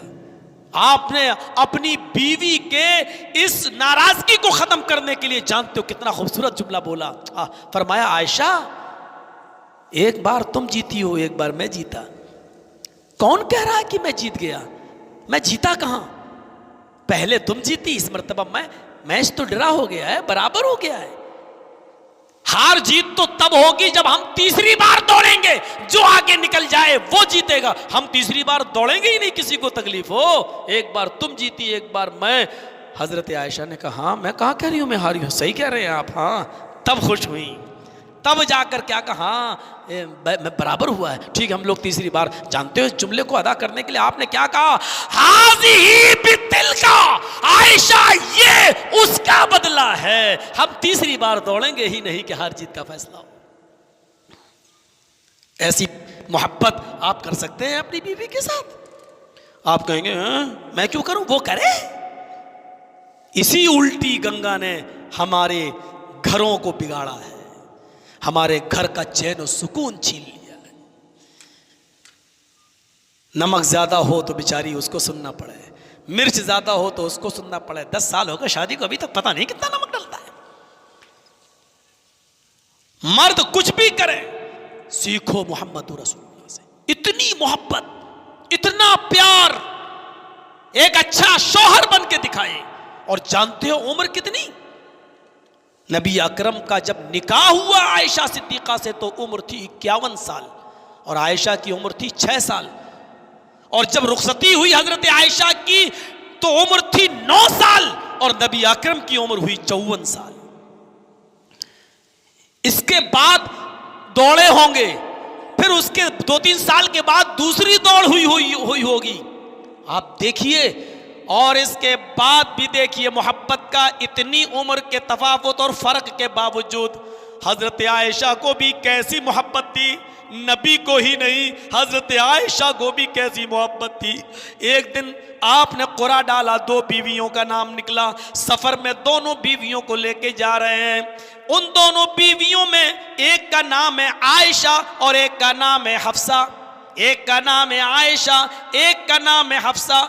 दोनों बीवियां सफर में जा रही हैं, दोनों बीवियां सफर में हैं। अब इन दोनों के पास एक एक सवारी है। आप बैठेंगे किस सवारी पर? क़ुरा डाला गया। जब क़ुरानदाज़ी हुई तो उसमें आयशा सिद्दीक़ा का नाम निकला। अल्लाह के रसूल आयशा सिद्दीक़ा की सवारी पर सवार हो गए और उनको भी अपने साथ सवार कर लिया। हज़रत हफ्सा अपनी सवारी को लेके चल रही है। चलते चलते रास्ते में किसी ज़रूरत के तहत अल्लाह के नबी रुके। हज़रत आयशा ने अपना ऊँट अपनी सवारी हज़रत हफ्सा की सवारी से बदल ली। क्या कहा? आए हफ्सा, मुझे अपनी सवारी दे दे और मेरी तू ले ले, इसलिए कि मेरी ऊँटनी कमज़ोर पड़ रही है और अल्लाह के नबी सल्लल्लाहु अलैहि वसल्लम भी बैठते हैं और मैं भी बैठती हूँ, इसलिए वो थोड़ा सा वज़न नहीं उठा पा रही है। ऐसा कर, तेरी सवारी ज़रा फरमाए मोटी ताज़ी है, अपनी सवारी मुझे दे दे, मेरी सवारी तू ले ले। हज़रत हफ्सा ने इसमें कोई मुज़ायक़ा नहीं समझा और अपनी सवारी दे दी। हज़रत आयशा की अब सवारी हफ्सा के पास चली गई और हफ्सा की आयशा के पास आ गई। नबी अकरम को इसका इल्म नहीं हुआ। नबी अकरम अपनी ज़रूरत से फारिग होकर आए तो आयशा वाला ऊँट जो हफ्सा के पास था, आप उसी पर बैठ कर आए थे और आप उसी ऊँट के ऊपर चले गए।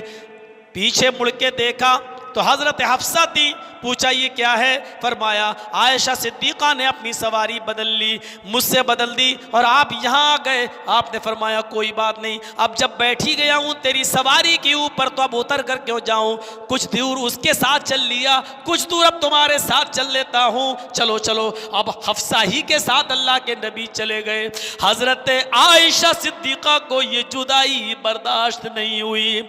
नबी अकरम से कुछ नहीं कहा। मेरे भाइयों, हदीस के सफ़हात पर मंजर देखिए, जहां मंजिल पर पहुंचना था पहुंच गए।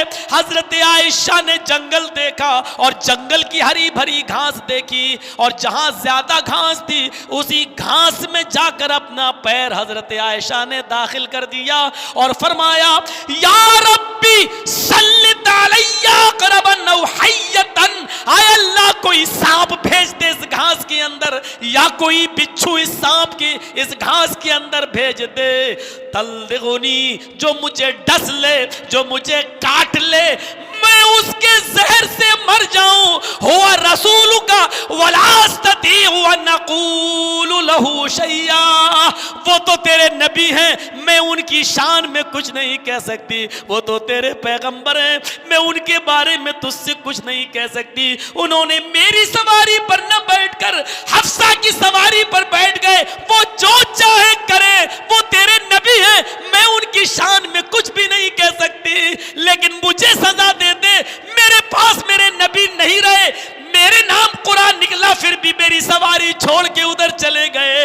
या रब्बी सल्लित अलैया क़रबन औ हय्यतन तल्दिगुनी, आय अल्लाह कोई सांप या बिच्छू भेज दे जो मुझे डस ले, मैं उसके जहर से मर जाऊं। हुआ रसूल का, वो तो तेरे रसूल है। वलास्ततीउ अन नक़ूल लहू शैया, मैं उनकी शान में कुछ नहीं कह सकती, उनके बारे में एक जुमला नहीं बोल सकती। इतनी मोहब्बत थी, इतनी सी भी जुदाई बर्दाश्त नहीं कर सकी हज़रत आयशा। ज़रा तसव्वुर करो कि उम्र का तफावत भी देखो और फ़र्क भी देखो, और इसके बावजूद हज़रत आयशा का इतना प्यार देखो कि इतनी सी जुदाई बर्दाश्त नहीं। एक अच्छे शौहर बनकर दिखाए अल्लाह के नबी।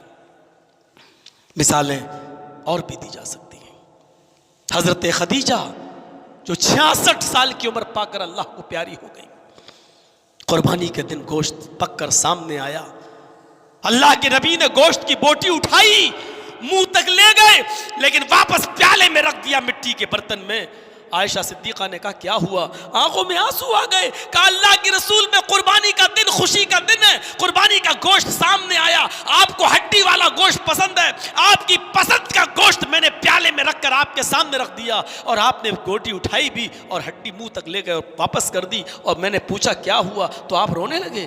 फरमाया आयशा, आज मुझे अपनी पहली बीवी खदीजा की याद आ रही है, आज मुझे खदीजा की याद सता रही है। आयशा, आज मेरी पहली बीवी खदीजा होती तो आज वो भी मेरे साथ बैठकर खाना खाती, आज कुर्बानी के खुशी के दिन में वो भी मेरे साथ होती। तसव्वुर करो 66 साल की उम्र में वो अल्लाह को प्यारी हो गई, लेकिन इस बुढ़ापे के बावजूद, इस उम्र के बावजूद आप खदीजा का प्यार अपने दिल से नहीं निकाल पा रहे हैं। मेरे भाइयों, एक अच्छा शौहर भी बनकर दिखाया था जनाब मोहम्मद रसूलुल्लाह सल्लल्लाहु अलैहि वसल्लम ने। हम कौन सी जिंदगी लेंगे? नबी अकरम की हर डिपार्टमेंट में आपकी हयात तैयबा हमारी रहनुमाई करती हुई नजर आ रही है, लेकिन रहनुमाई हासिल करने वाला चाहिए। कौन सा डिपार्टमेंट है आपका? कौन सा ऐसा काम करते हो हर काम के अंदर नबी की रहनुमाई मौजूद है? एक अच्छा शौहर, मिसालें और भी दी जा सकती हैं, लेकिन चलिए, शौहर के बाद बाप का नंबर आता है। बेटा बता चुका हूं, शौहर का नक्शा खींच दिया है, एक अच्छे बाप बनकर भी आपने दिखाया। आज जरूरी नहीं कि आपकी 4 औलादें हो, चारों आपसे खुश हों, और यह भी जरूरी नहीं कि आप चारों बेटों को बराबर बराबर अपना माल तकसीम करके जाते हो इस दुनिया से। और देखा नहीं, पेपरों में मैंने तो पढ़ा है, मुकदमा चला, बेटे ने ही बाप को मारा, खून टपक रहा है। आपके बनारस के पेपर हैं, छपे हैं, बेटे ने बाप को मारा, लहू लुहान कर दिया। मंजर देखिए आप। मौलाना साहब, आपको ये खबरें कहां से मिल जाती हैं? खबरें मीडिया से मिलती हैं। तसव्वुर करो, एक अच्छा बाप बनकर दिखाया, और सिर्फ अपने ही बेटों का नहीं, खदीजा से 4 बेटियां पैदा हुई आपकी, 2 बेटे पैदा हुए आपके, मारिया किप्तिया के बदन से 1 बेटा पैदा हुआ आपका, लेकिन इनके अलावा और वो बेटे, जो बेटे बेवा औरतें साथ में लेके आई थी, उनके शौहर मर चुके थे। अल्लाह के रसूल ने जब उन औरतों से निकाह किया तो उनके बच्चे कहां जाते जो दूसरे शौहरों से हैं? अल्लाह के नबी ने उन औरतों के साथ उनके पिछले शौहरों के बच्चों को भी पाला पोसा, और सिर्फ पाल पोस कर बड़ा ही नहीं किया, उनकी शादियां भी कराई। ज़ैनब को पाला, पाल पोस कर बड़ा किया, ज़ैनब की शादी कराई। रुकैया को बड़ा किया, पाला पोसा, रुकैया का भी निकाह कराया। उम्मे कुलसूम को पाल पोस कर बड़ा किया, उम्मे कुलसूम का निकाह भी कराया। फातिमा रज़ी अल्लाह ताला अन्हा को पाल पोस कर बड़ा किया, उनका निकाह भी कराया। मेरे प्यारे साथियों, ये मंजर आपके सामने है। दूसरी औरतें जो बेवा होकर आई थी और नबी ने उनसे निकाह किया, सीरत की किताबें पढ़ी आपने, उनके बेटियों के निकाह भी कराए। एक बेटा जो मुतबन्ना था, जो हजरत खदीजा का गुलाम था, और जब खदीजा ने नबी अकरम से शादी की तो नबी अकरम को दे दिया, जिसका नाम जैद था। आपने हजरत जैद का भी निकाह कराया। हजरत ज़ैनब से आपने उसका भी निकाह कराया। गौर करो मेरे प्यारे साथियों, दूसरे का बेटा था वो, उसका बाप हारिसा और चचा बेचारा परेशान होकर खबर मिलती है कि मोहम्मद के पास है, तो वो लेने के लिए आता है। और मोहम्मद इब्ने अब्दुल्ला ने, मोहम्मद रसूलुल्लाह ने बड़ा अच्छा फैसला किया, बेटे को ही बुलाकर सामने रख दिया। बताओ ये कौन है? उसने कहा ये मेरा बाप है, ये मेरा चचा है, ये दोनों तुम्हें लेने आए हैं। कहा मैं नहीं जाऊंगा इनके साथ। बाप ने कहा तुम गुलामी की जिंदगी पर को आजादी की जिंदगी पर तरजीह देते हो। कहने लगा अगर इसी का नाम गुलामी है तो मैं दुआ करूंगा कि अल्लाह ताला हर बेटे को मोहम्मद रसूलुल्लाह का गुलाम बनाए। अगर इसी का नाम गुलामी है तो मुझे घर में वो सुकून नहीं मिला जो मुझे मोहम्मद रसूलुल्लाह ने दिया। खुद नहीं खाया लेकिन मुझे भूखा नहीं सोने दिया, मुझसे मेरी हैसियत से ज्यादा काम नहीं लिया। मैं कैसे कह दूं कि इसने मेरे साथ सोतेला सलूक किया। बाप ने ये जुमले सुने तो खुश हुआ और कहने लगा ठीक है, जब मेरा बेटा नहीं जाना चाहता तो आप रखिए। जब दूसरे के बेटे के साथ आप अपने के बेटे की तरह सलूक कर रहे हो तो अपने बेटों के साथ आपका क्या सलूक रहता अगर वो बेटे जिंदा होते तो। लेकिन बदकिस्मती कह लीजिए या अल्लाह की मशीयत और रज़ा और मशीयत ही कह लीजिए कि आपके नर बेटे जो बेटे थे वो जिंदा नहीं रहे इस दुनिया में। आपने शादियां भी सारी बेटियों की कराई।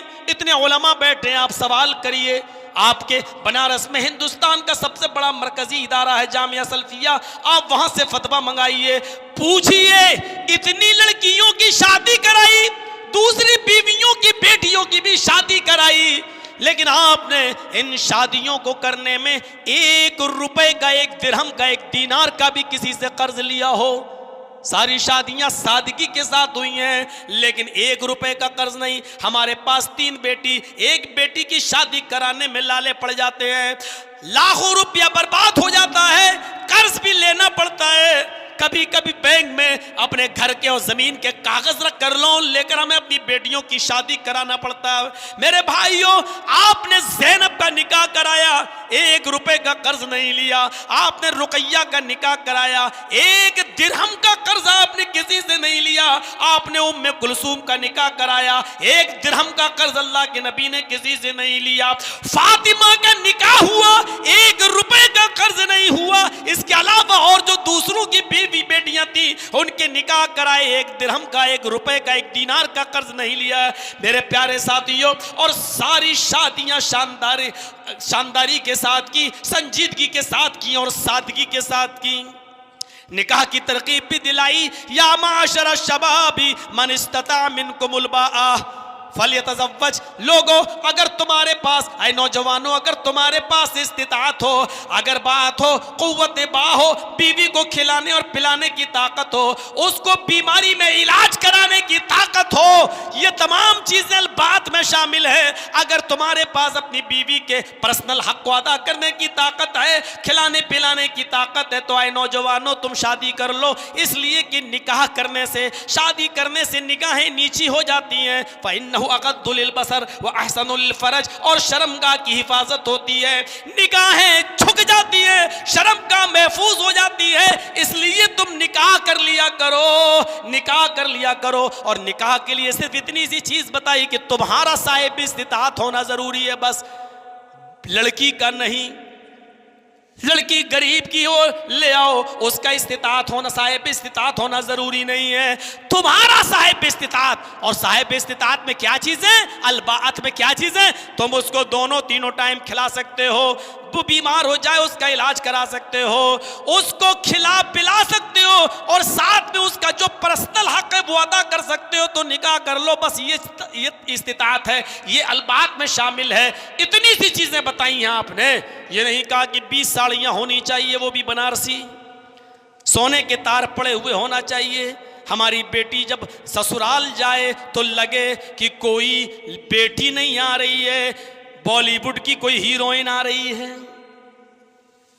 ये सारी चीजें नहीं, हम इन चीजों पर जरा नजरें डालें। एक अच्छा बाप बन के भी दिखाया, और बाप होने के नाते दर्द भी था।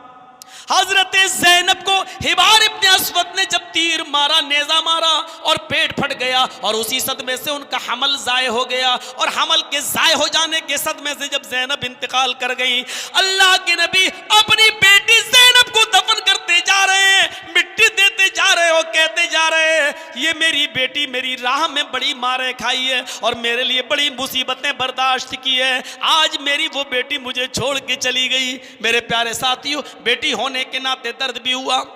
फिर रुकैया का इंतकाल हुआ तो वो माहौल तो बड़ा अजीब और गरीब था। जिस दिन जंगे बदर में कामयाबी मिली और पहली जंग, इस्लामी जंग नबी अकरम सल्लल्लाहु अलैहि वसल्लम जीतते हैं, पहली जंग में कामयाबी मिलती है, अभी सहाबा जश्न मना रहे हैं, अभी कामयाबी का जश्न मना रहे हैं, अल्लाह का शुक्र अदा कर रहे हैं, अच्छे से अच्छा खाना पकाने की तैयारी हो रही है। पहली जंग है और इस्लामी पहली जंग हम जीते हैं। उसी दिन, जिस दिन इतनी बड़ी खुशी मिली, उसी दिन किसी ने कान में आकर कह दिया, अय अल्लाह के नबी, आपकी बेटी रुकैया जिसको चेचक निकली थी वो इसी मर्ज में इंतकाल कर गई। अल्लाह के नबी को अपनी बेटी की शक्ल भी देखना नसीब न हुआ। जब मिट्टी देने के लिए गए तो मिट्टी हो चुकी थी, सहाबा किराम कब्र पे खड़े थे, गनी भी मिट्टी दे चुके थे। अल्लाह के नबी सल्लल्लाहु अलैहि वसल्लम गए और मिट्टी दे दी। ये नहीं कहा कि कब्र खोद कर मुझे मेरी बेटी दिखाओ। मेरे प्यारे साथियों, हजरत रुकैया का इंतकाल हुआ तो नबी की आंखों में आंसू, हजरत उम्मे कुलसूम का इंतकाल हुआ तो नबी अकरम के आंखों में आंसू। और सोचो, जब नवासी ने जब दम तोड़ा और ज़ैनब के बार बार बुलाने पर कि उमामा बीमार हैं, आप आइए और देखिए, अल्लाह के नबी जब गए और उमामा को जैसे ही अपनी गोद में लिया, उमामा की रूह कब से उनसुरी से परवाज हो जाती है। वहां ज़ैनब रोने लगती हैं, ज़ैनब रोती हैं और उस कमरे में जितनी भी औरतें बैठी हुई थी ज़ैनब के रोने को देखकर वो भी रोने लगती है। लेकिन ऐसे दर्द भरे माहौल में कि मेरी बेटी ज़ैनब के दिल पर क्या गुजर रही होगी, उसकी बेटी उमामा का इंतकाल हो गया, मेरी नवासी अल्लाह को प्यारी हो गई। ऐसे मौके पर नबी की ज़बान से होंठ हिले और होंठ हिलते हुए तो सिर्फ इतने जुमले निकलते हैं, इन्ना लिल्लाहि व इन्ना इलैहि राजिऊन। ओ मेरी बेटी ज़ैनब सब्र कर, ये हम सब अल्लाह की अमानत है और अल्लाह ही के पास हमें लौट कर जाना है। मेरे भाइयों, ऐसे नाजुक मोड़ पर अपनी बेटी को सब्र के साथ ये दुआ बतला रहे हैं और आप भी ये दुआ पढ़ रहे हैं। सबसे ज्यादा बाप होने की हैसियत से दर्द भरा मंजर तो यहां आता है कि जब आपकी कासिम का इंतकाल हुआ, खदीजा के बतन से जो बेटा पैदा हुआ अबुल कासिम, तो कासिमी की जहद से आपकी कुन्नियत पड़ गई अबुल कासिम। कासिम का अभी बेचारा 2 साल पूरे नहीं कर पाया, उसका इंतकाल हो जाता है। नबी के आंखों में आंसू। अब्दुल्ला का इंतकाल होता है, नबी के दूसरे बेटे का, नबी की आंखों में आंसू। अब्दुल्ला के इंतकाल पर काफिरों ने कचौके भी लगाए। अबुल आस इब्न वाइल ने और अबू जहल और अबू लहब ने कचौके लगाए और फरमाया मोहम्मद तो अबतर हो गया, मोहम्मद तो दुम्बुरीदा हो गया, मोहम्मद तो मखतून नस्ल हो गया, मोहम्मद के मरने के बाद अब मोहम्मद का नाम मिट जाएगा, मोहम्मद के तो बेटे सब मर गए, अब कोई जिंदा ही नहीं रहा, मोहम्मद का नाम कौन रोशन करेगा। मेरे प्यारे साथियों, आपने ये सदमा भी बर्दाश्त किया जिस पर अल्लाह ताला ने कुरान की सूरत नाजिल फरमाई, इन्ना आतैना कल कौसर फसल्लि लिरब्बिका वनहर इन्ना शानियका हुवल अब्तर। नहीं, ऐ मोहम्मद सल्लल्लाहु अलैहि वसल्लम, आपको कभी खातिर होने की जरूरत नहीं है, आपको दिल बर्दाश्ता होने की जरूरत नहीं है। आपको हमने खैर कसीर से नवाजा है। आप जैसे पहले नमाज पढ़ते थे और कुर्बानी करते थे, उसी तरह नमाज पढ़ते रहिए और कुर्बानी देते रहिए। आपका दुश्मनी मखदून नस्ल होगा, आपका दुश्मनी दुम्बुरीदा होगा, आपका दुश्मनी इस दुनिया से मिट जाएगा, उसका नामो निशान लेने वाला, उसका नामो निशान भी बाकी नहीं रहेगा। और फिर दुनिया ने देखा अबू लहब के ऊपर कयामत तक पैदा होने वाली उम्मत इस्लामिया उस पर बद्दुआ देती रहेगी। तब्बत यदा अबी लहबी व तब, ये आयतें पढ़ पढ़ कर अबू लहब को बद्दुआ से नवाजती रहेगी। मेरे प्यारे साथियों, सबसे बड़ा दर्दनाक मंजर तो अब सामने आ रहा है कि मारिया किप्तिया के बदन से जो बेटा पैदा हुआ और जिसका नाम आपने इब्राहिम रखा, आपको उम्मीद थी कि कासिम न रहा, अब्दुल्ला न रहा, तो इब्राहिम तो मेरा बेटा रहेगा। 18 महीने की उम्र गुजारी, अभी अपना माँ का दूध भी नहीं छोड़ पाया कि इस बच्चे को भी कोई बीमारी लग गई, सांसें रुकने लगी, अपनी माँ की पिस्तान से लगा हुआ है। और ऐसे ही हालत में जनाब मोहम्मद रसूलुल्लाह घर में तशरीफ लाते हैं, अपने बेटे इब्राहिम की उखड़ती हुई सांसों को देखते हैं। वो अपनी माँ का दूध पिस्तान से छोड़ चुका है। इस मंजर को जब मोहम्मद रसूलुल्लाह ने अपनी आंखों से देखा तो फर्ते मोहब्बत में आप आगे बढ़ गए और अपने बेटे इब्राहिम को अपनी गोद में उठा लिया। और जैसे इब्राहिम को गोद में उठाया, शायद ये 18 महीने का ये बच्चा अपने बाप की इसी सीने का और गोद का इंतजार कर रहा था। जैसे ही आपने अपने बेटे को, अपने बच्चे को बोसा लिया, उस 18 महीने के बच्चे को चूमा, अपने सीने से लगाया, इब्राहिम की रूह कब से उन सूरी से परवास कर जाती है, इब्राहिम इंतकाल कर जाते हैं। ये 18 महीने का बच्चा जब नबी की गोद में दम तोड़ता है तो इमाम कायनात की जबान से बेसाख्ता निकलता है, इन्नल आइना तदमउ वल क़ल्ब यहज़ुनु वला नक़ूलु इल्ला मा यरज़ा रब्बुना व इन्ना बिफ़िराक़िका लमहज़ून नूना या इब्राहिम। अरे इब्राहिम, तेरी जुदाई से, तेरे इंतकाल से तेरे बाप की आंखें अश्क बार हैं, तेरे मेरे बाप की आंखों में आंसू आ गए हैं, वल क़ल्ब यहज़ुन, और तेरा दिल बड़ा गमगीन, मेरा दिल बड़ा गमगीन है, लेकिन हम कर क्या सकते हैं?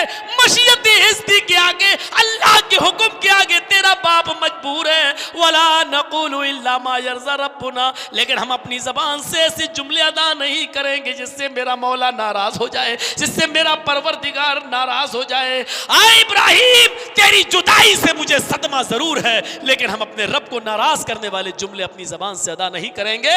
ये कहकर अपने बेटे को अपनी माँ के अपनी अपनी मारिया किप्तिया अपनी बांदी के साथ, अपनी लौंडी के साथ फिर लिटा दिया। क्या कर सकते मेरे भाइयों? मंजर पर नजर डालिए, आपकी आंखों में आंसू। एक बाप ने बाप होने का हक अदा कर दिया, और बाप होने के एतबार से देखिए तो मोहम्मद रसूलुल्लाह पूरे उतरते हैं। बाप की यही जिम्मेदारियां होती हैं, अपने बेटे को पालना पोसना, पढ़ाना लिखाना, बड़ा करना और शादी करा देना, ये बाप की जिम्मेदारियां होती हैं। आपने अपनी चारों बेटियों की शादी भी कराई, अच्छी नसीहतें भी की, शादी के बाद फातिमा के घर भी गए तो रात में उनको सोते हुए देखा, अंगूठा पकड़ा तो नसीहत भी की, फातिमा उठ, अनक़ज़ी नफ़्सक मिनन नार, अपने आप को जहन्नम से बचा। मेरी बेटी, सलीनी मिन माली मा शित, दुनिया में जो चाहे मुझसे मांग ले, मैं देने के लिए तैयार हूं। इन्नी ला उग़नी अन्की मिनल्लाहि शैया, ये रातें सोने के लिए नहीं मिल रही, इतना याद रखना, मैं अल्लाह के अजाब से तुझे नहीं बचा सकता। ये मत सोचना कि तेरा बाप मोहम्मद नबी है, तुझे अल्लाह के अजाब से बचा लेगा। सीरत, सीरत ये होती है सीरत। मेरे प्यारे साथियों, नबी बेटे होने की हैसियत से, शौहर होने की हैसियत से, बाप होने की हैसियत से हर जगह पूरे उतरते चले जा रहे हैं।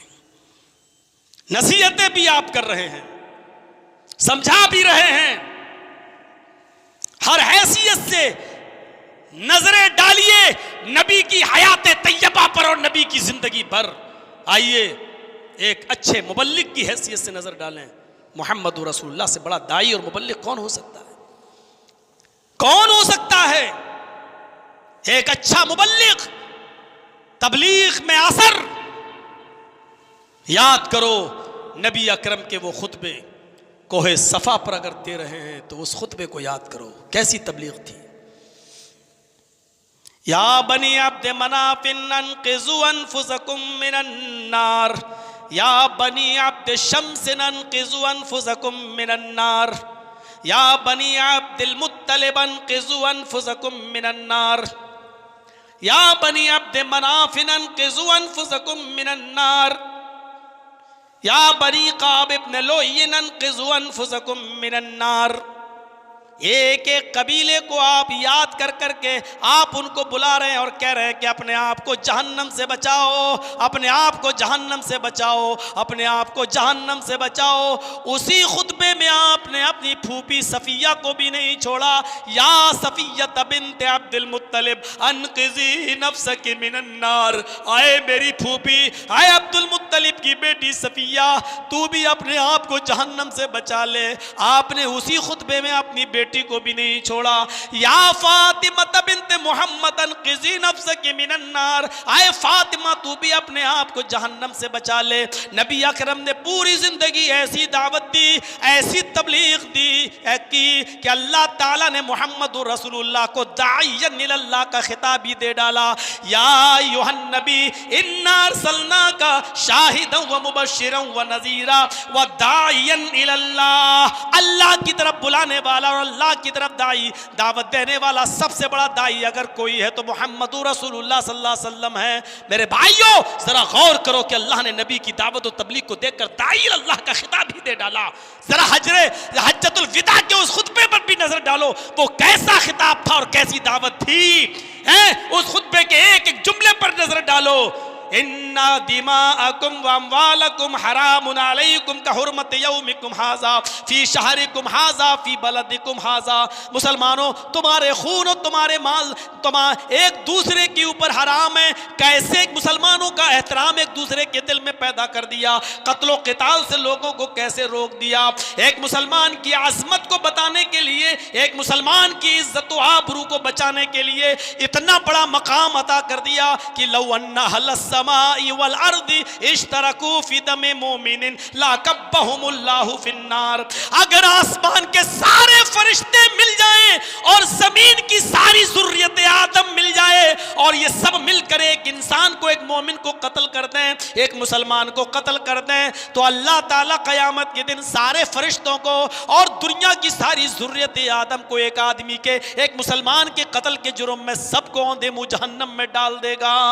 आज तो मजाक बना रखा है, जब चाहो किसी को गाली दे दो, जब चाहो किसी को फटकार लगा दो, जब चाहो जब किसी को पिस्टल निकालो और मार दो और गोली से उसको उड़ा दो, जब चाहो किसी को झूठे मुकदमों में फंसा दो।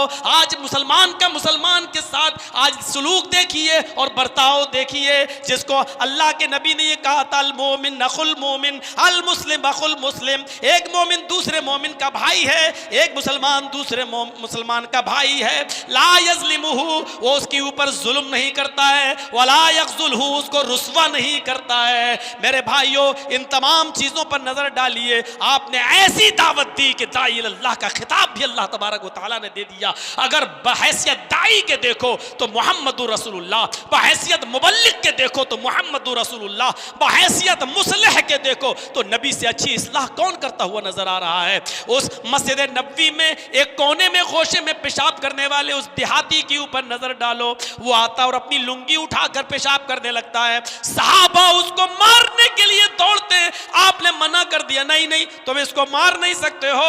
जब वो पेशाब कर चुका तो आपने सहाबा से कहा, इसके पेशाब पर पानी डाल दो, उस जगह को धो दिया गया। आपने उससे नहीं धुलवाया जिसने पेशाब किया, आपने सहाबा से धुलवाया। फिर आपने उस पेशाब करने वाले देहाती को, सहराबी को अपने पास बिठाया, फरमाया ये मस्जिद है, ये अल्लाह का घर है, यहाँ अल्लाह की इबादत की जाती है, यहाँ पेशाब नहीं किया जाता, गलाजत और गंदगी नहीं फैलाई जाती है। क्या तुम जिस जगह नमाज पढ़ोगे उस जगह पेशाब करोगे? जाओ, मैं तुम्हें माफ कर रहा हूं, नजरअंदाज कर रहा हूं, जाओ तुम जाओ, लेकिन आइंदा ख्याल रखना मस्जिद में कभी पेशाब मत करना। मैं अल्लाह का नबी हूं, अल्लाह ने मुझे रसूल बनाकर भेजा है, हमारे ऊपर 5 वक्त की नमाजें फर्ज की गई हैं, हमारे सहाबा 5 वक्त की नमाजें पढ़ते हैं। आइंदा ख्याल रखना, इस मस्जिद में नहीं, किसी भी मस्जिद में जहाँ इबादत होती हो तुम पेशाब न करना। उसने पहले कोई और तसव्वुर बना रखा था कि मोहम्मद जादूगर हैं, मोहम्मद मजनू हैं, दीवाने हैं, पागल हैं। लेकिन जब उसने ये देखा कि मोहम्मद रसूलुल्लाह की ये नसीहतें बड़ी काम की निकली और उसने देखा कि हमें तो बड़े प्यार से समझाया, जानते हो उसने अपनी कौम में जाकर जो जुमले अदा किए वो जुमले ये थे, माँ कहरनी व माँ शतमनी, न तो मेरे ऊपर गुस्सा हुए, ना मुझे कहर से डांटा फटकारा, वमा शतमनी, न मुझे गाली दी, वमा गज़बनी, और ना ही मेरे ऊपर मगजूब हुए, गुस्से में आए, मुझे कुछ भी नहीं कहा। आए मेरी कौम के लोगों, सीरतुन नबी में अल्लामा इब्ने हिशाम ने नकल किया, उसने कहा है मेरी कौम के लोगों, तुम जिसको जादूगर कहते हो तुम मानो, मेरा दिल उसको जादूगर मानने के लिए तैयार नहीं है। मैं तो उस नबी के ऊपर ईमान लाने के लिए जा रहा हूँ। वो दोबारा आता है, मस्जिद नबवी की चौखट को पकड़ता है और कहता है, अशहदु अल्ला इलाहा इल्लल्लाह व अशहदु अन्ना मुहम्मदन अब्दुहु व रसूलुहु। ये कलमा पढ़कर वो इस्लाम ले आता है।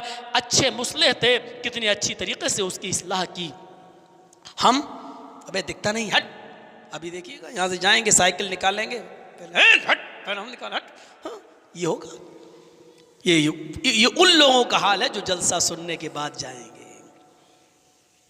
शादियों में आते होंगे, वो क्या करते होंगे, और जो शादियों में भीख में गाड़ियां मिलती हैं, भीख मंगनी, वो चलाते होंगे तो क्या करते होंगे, वो तो सब अल्लाह बेहतर है। हम खिंचाई करने रहे हैं, खिंचाई करने के मूड में है नहीं। मौजू ऐसा है, इसमें खुद अपनी इस्लाह आदमी खुद करता चला जाए। इस्लाह ऐसे होती, बहैसियत मुस्लिह के देखो तो नबी अकरम से बड़ा मुस्लिह कौन नजर आता है? हाँ, आ गया सुनन बैहक़ी का वो वाक़या जहन में, इससे बड़ी इस्लाह और क्या होगी। एक आदमी नया नया इस्लाम लाया, झट इधर इस्लाम लाया और उधर झट से नबी अकरम से कहने लगा, अल्लाह के रसूल एक लड़की से दोस्ती है, जिना की इजाज़त दे दीजिए। देखिए क्या समझ रहा होगा वो नबी को, किस काम की इजाज़त? जो सबसे गंदा काम है, जिना। और किससे इजाज़त? जो सबसे अच्छा इंसान है। इजाजत किसकी? सबसे गंदे काम की। इजाजत किससे? कायनात की सबसे अजीम शख्सियत से, सबसे अजीम इंसान से। साहबा उसको कहे हट हट, होता नहीं कि कोई बीड़ी पीता हुआ जा रहा मौलाना के सामने, हट मौलाना, क्या है मौलवी भी तो पीते हैं, चल। क्यों अदब करेगा वो क्यों अदब करने लगा? जब मौलाना साहब खुद दुखान की तिलावत कर रहे होंगे तो क्या हाल होगा? हम गौर करें, साहबा कह रहे हट जिना की, चुप चुप, और अल्लाह के रसूल कह रहे कहने दो जी, क्या? साहबा उसको घूर रहे हैं, और उसे जो आदमी इजाजत मांग रहा है उसकी नजर में कोई गुनाह है ही नहीं, क्योंकि उस माहौल से निकल के आया था वो। आप जानते थे इसकी इस्लाह कैसे की जाएगी, उसको डायरेक्ट हट, जिना की इजाजत मांग रहा है, हट, यही सोच के तो इस्लाम लाया था, इसीलिए इस्लाम लाया था। हम जैसे लोग होते तो ये क्या डालते, भगा देते उसको। अल्लाह के नबी जानते हैं किस माहौल से निकल के आया, उसको कौन सी जबान समझ में आएगी। हैं कौन? बोलो बोलो क्या बात है? अल्लाह के नबी, ये साहबा तो घूर रहे लेकिन मुझे आपसे उम्मीद है। जी नहीं बताओ क्या है? जिना मैं करना चाहता हूँ, एक लड़की से दोस्ती है, उसके पास तो जाने दीजिए ना, कि सारे काम छोड़ना पड़ेंगे। अल्लाह के रसूल का नहीं बिल्कुल मैं तुम्हें इजाज़त दूंगा, जिसके पास जाना चाहते हो जाओ, बिल्कुल मैं इजाज़त दूंगा। लेकिन अब उसको समझाया, लेकिन तुम उसके पास क्यों जा रहे हो? जो चीज़ उसके पास है वही चीज़ तो तुम्हारी माँ के पास है। क्या तुम अपनी माँ के साथ जिना कर सकते हो? अपनी माँ के साथ जाओगे? सुनन बैहक़ी के अल्फाज हैं, फ़िदा का अबी व उम्मी या रसूल अल्लाह, मेरे माँ बाप आप पर कुर्बान, ऐसा कौन कमबख्त होगा जो अपनी माँ के साथ ये काम करे? आपने कहा हाँ, ओह सॉरी माँ, मेरी माँ के साथ तो कोई नहीं करेगा। अच्छा बहन के साथ? अरे अल्लाह के नबी क्या बात कर रहे हैं, बहन के साथ कौन करेगा? मेरे माँ बाप आप पर कुर्बान। अच्छा बेटी के साथ?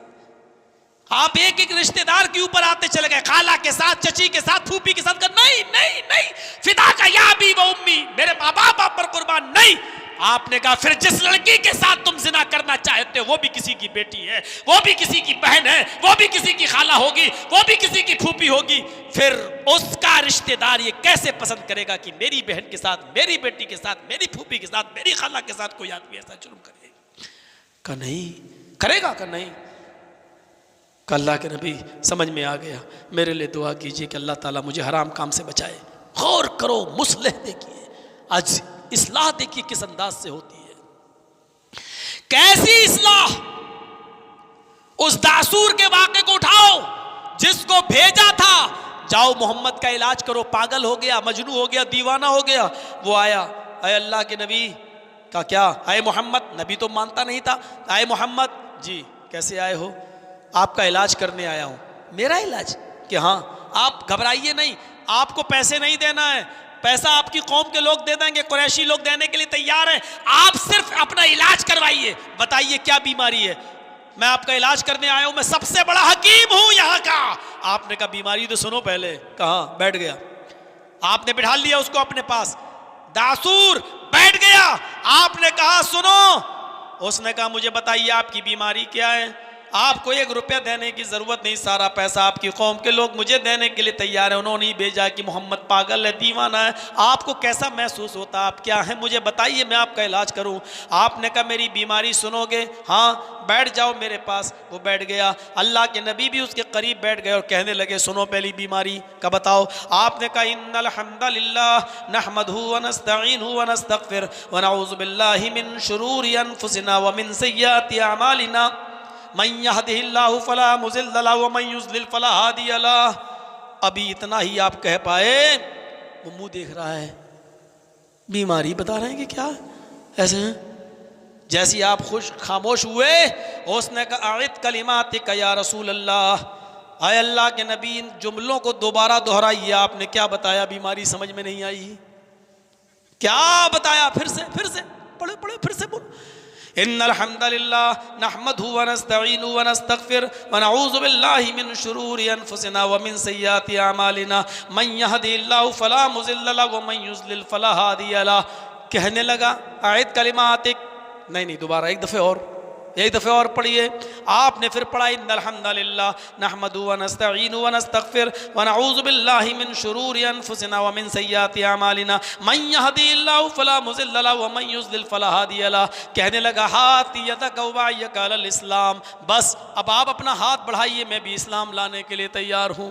ये कोई पागल के जुमले हो ही नहीं सकते हैं, ये कोई मजनू के जुमले हो ही नहीं सकते हैं, ये कोई दीवाने के जुमले हो ही नहीं सकते हैं। मुझे आपकी कौम ने, मेरी कौम ने मुझे बहकाया है कि वो पागल है, आप पागल हो ही नहीं सकते हैं। इतनी मसलहत भरी और इतनी हिकमत भरी बातें आप बताएं और आप पागल, नहीं नहीं ये हो ही नहीं सकता है। वो दासूर भी इस्लाम ले आया, कैसी अजीम इस्लाह करने वाले थे, आप नाराज भी नहीं होते थे। अभी कोई कहे मौलाना जर्जी साहब आपका दिमाग ख़राब है, चलो बरेली के पागल खाने में लेके चलता हूँ, तुम भर्ती, मैं कहूँगा तेरा बाप पागल होगा। मैं क्यों भाग, मैं ही मिला था पागल, तेरा बाप होगा, तेरी अम्मा होगी, भाग, हम तो 50 उसको सुनाएंगे और भेज देंगे। लेकिन अल्लाह के नबी गुस्सा नहीं हुए। जरा ये देखिए, गुस्सा नहीं हुआ, अच्छा हाँ ठीक भेजा, मेरी बीमारी नहीं सुनोगे, हाँ, और बीमारी सुना रहे हैं इन्नल हम्दुलिल्लाह नहमदु, ये बीमारी है, और वो भी बार बार कह रहा नहीं समझ में नहीं आई, फिर से पढ़िए। तो जरा तबकात उठाओ इब्ने साद की और देखिए ये सब।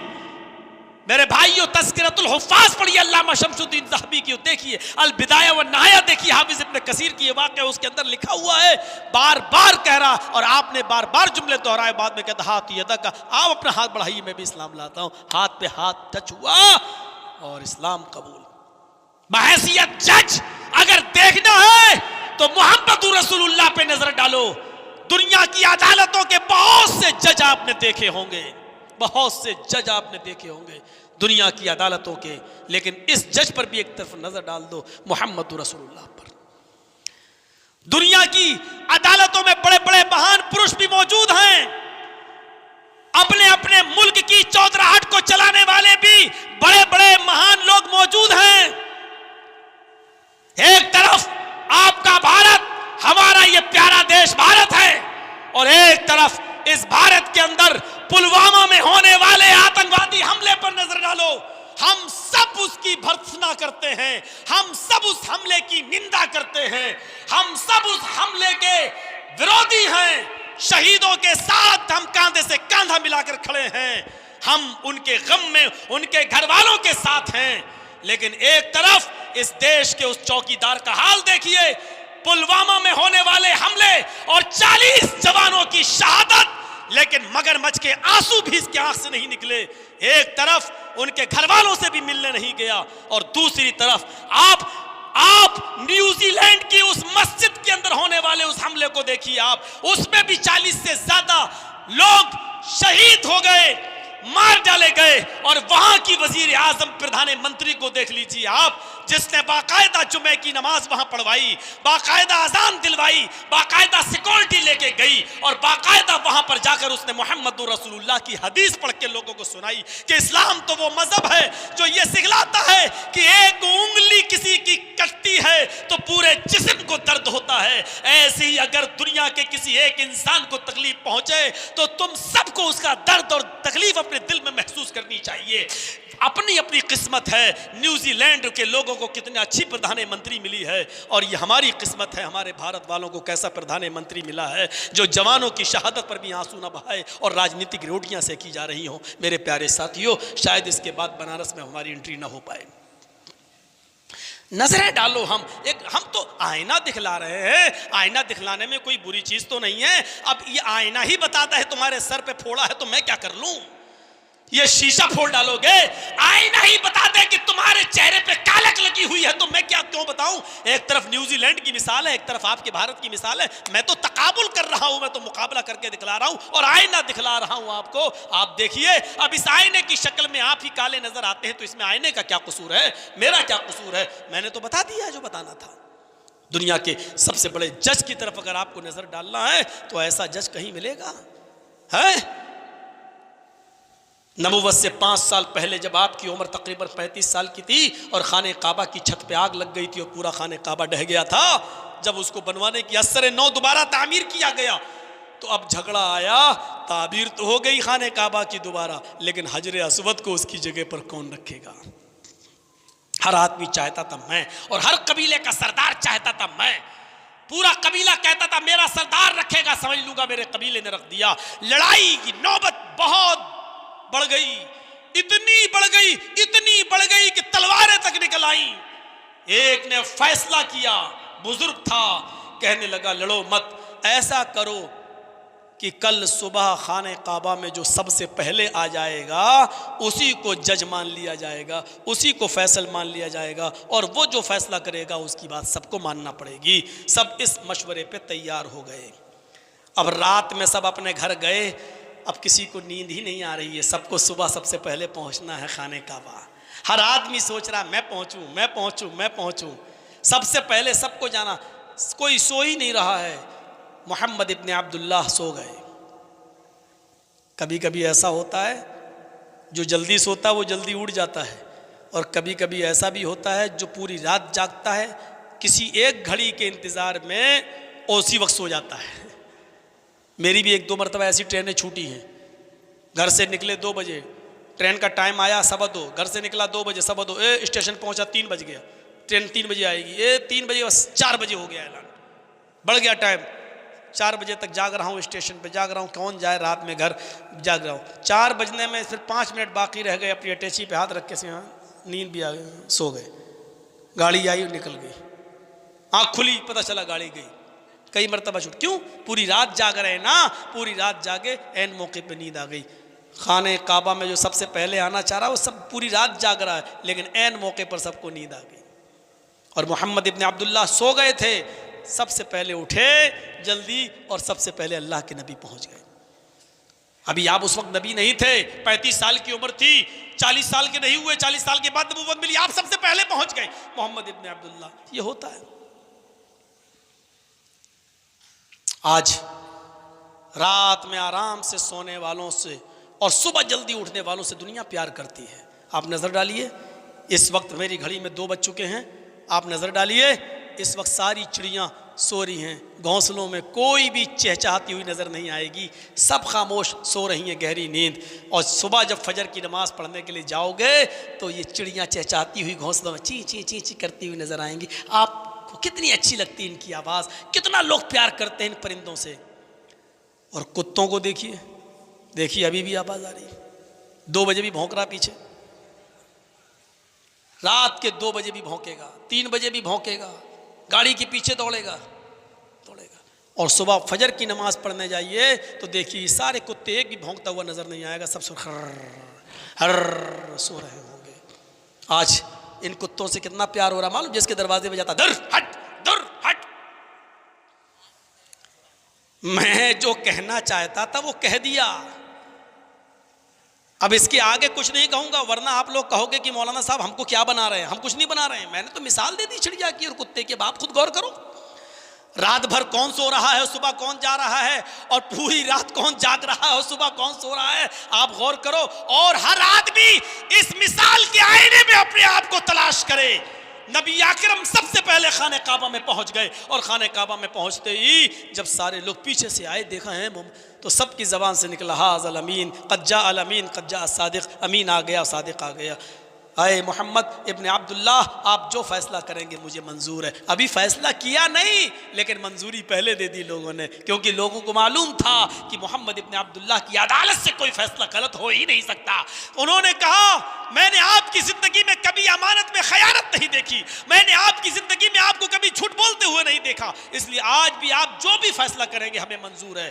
ऐसा तयक्कुन और ईकान, तयक्कुन की इस मंजिल पर अगर किसी को दर्जा मिला है तो सिर्फ जनाब मोहम्मद रसूलुल्लाह को। अभी मौलवी जर्जीस का मुकदमा आपकी बनारस की कोर्ट में चल रहा है, मेरे फेवर में होगा तो ठीक, नहीं हुआ तो हाई कोर्ट में जाऊंगा, हाई कोर्ट में मेरे फैसले में मेरे हक में हुआ तो ठीक, नहीं हुआ तो सुप्रीम कोर्ट जाऊंगा, ये होगा। अभी मुझे किसी अदालत पे भरोसा नहीं, लेकिन ऐसी अदालत मोहम्मद रसूलुल्लाह की थी कि फैसला होने से पहले क्या कह दिया, आप जो भी फैसला करें हमें मंजूर है। ऐसी अदालत कहां मिलेगी और ऐसा जज कहां मिलेगा कि फैसला हुआ नहीं लेकिन लोगों ने मंजूरी पहले दे दी कि हम आपका फैसला मानेंगे। ये उसी के ऊपर होगा जिसका एतबार सबसे ज्यादा होगा। मेरे भाइयों। और इस एतबार की इस सीढ़ी पर, इस मंजिल पर अगर कोई फायक था, कोई फाइज था, तो वो है मोहम्मद रसूलुल्लाह सल्लल्लाहु अलैहि वसल्लम। आपने कहा मेरा फ़ैसला मानोगे? कहाँ? एक चादर बिछाई और उस पर हजर अस्वद को रखा और बड़े बड़े सरदारों से कहा ये कौन है? तुम पकड़ो, तुम पकड़ो, तुम पकड़ो, तुम पकड़ो। सब ने पकड़ा, उठाया, सब समझ रहे हैं हमने उठाया, हमने उठाया, हमने उठाया, और सब लेकर खाने काबा तक पहुँचे। वहाँ जाकर आपने अपने हाथ से उठाकर उस जगह पर नस्ब कर दिया। ये फैसला, ये जज आपको आने वाली जिंदगी में अपनी अक्ल और दानिशमंदी के दरवाजे खोलता हुआ नजर आ रहा है और पूरी दुनिया को यह मैसेज दे रहा है कि नबी बनने से पहले जिसके फैसले इतने सच्चे हों, नबी बनने के बाद उसके फैसले कितने सच्चे होंगे। इसने यह पैगाम दे दिया मोहम्मद रसूलुल्लाह ने। और इतना बड़ा जज तुम्हें कहाँ मिलेगा? फातिमा बिनते असवद जो कबीले बनु मखजूम की एक लड़की थी, उसको चोरी के जुर्म में पकड़ा गया, पकड़ के लाया गया। अल्लाह के नबी ने कहा इसकी चोरी साबित हो गई, गवाह मिल गए, चोरी हद निसाब को पहुंच रही है, सजा दो, इसका हाथ काट डालो। बड़े बड़े सिफारिशी आने लगे, बड़े ऊंचे घर की है, कुरैशी लोग बड़े बुरा मानेंगे। अरे अल्लाह के नबी, इस औरत को सजा न दी जाए। आपने कहा सजा दो। सजा दी गई। उसामा इब्ने ज़ैद को भेजा गया जो नबी अकरम के सबसे ज्यादा करीबी थे और सिफारिशी बनकर गए। अल्लाह के नबी, माहौल बहुत खराब हो रहा है।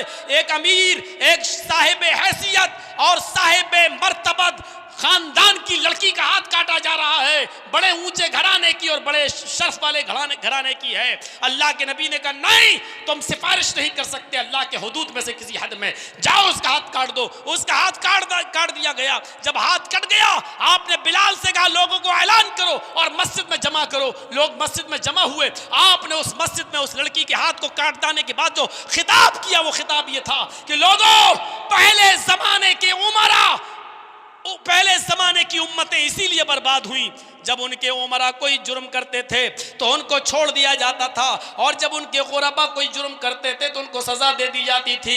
हमारे अमीरियों गरीबी के फर्क को मिटा दिया गया। अमीर चोरी करेगा तो उसको भी सजा मिलेगी, और गरीब चोरी करेगा तो उसको भी सजा मिलेगी। फातिमा बिनते असवद का हाथ काट दिया गया है। अब सुनो, अदल का दस्तूर यह है कि अगर फातिमा की जगह पर, फातिमा बिनते असवद की जगह पर अगर फातिमा बिनते मोहम्मद भी होती, अगर मेरी अपनी बेटी होती, लौ अन्ना फातिमा बिनते मोहम्मद सरकत लक़तातु यदहा, तो अल्लाह की कसम मैं अपनी बेटी के हाथ को भी काट डालता। और अदल इससे बड़ा और कहां होगा कि हजरत मोहम्मद रसूलुल्लाह सल्लल्लाहु अलैहि वसल्लम का दामाद भी जंग बदर के कैदियों में कैद था, है, पकड़ा गया। माले फिदिया लेकर आप सारे कैदियों को छोड़ रहे हैं, इतना इतना माल लाओ और अपना कैदी ले जाओ। सारे कैदियों को छोड़ दिया गया, 69 कैदी छोड़ दिए गए, सिर्फ एक कैदी बाकी बचता है। जानते हो वो कैदी कौन था जो बाकी बचा? वो कैदी कोई और नहीं था, वो नबी अकरम का दामाद अबुल आस था। अबुल आस के बाप इस दुनिया में मौजूद नहीं है। अबुल आस के घर में इतना माल नहीं है कि अबुल आस को उस माल के बदले में छुड़ाया जा सके। अबुल आस की बीवी ज़ैनब है, अबुल आस की बीवी ज़ैनब है, और याद करिए नबी अकरम की बेटी है बड़ी ज़ैनब। ये वो ज़ैनब है जो अबुल आस की बीवी है।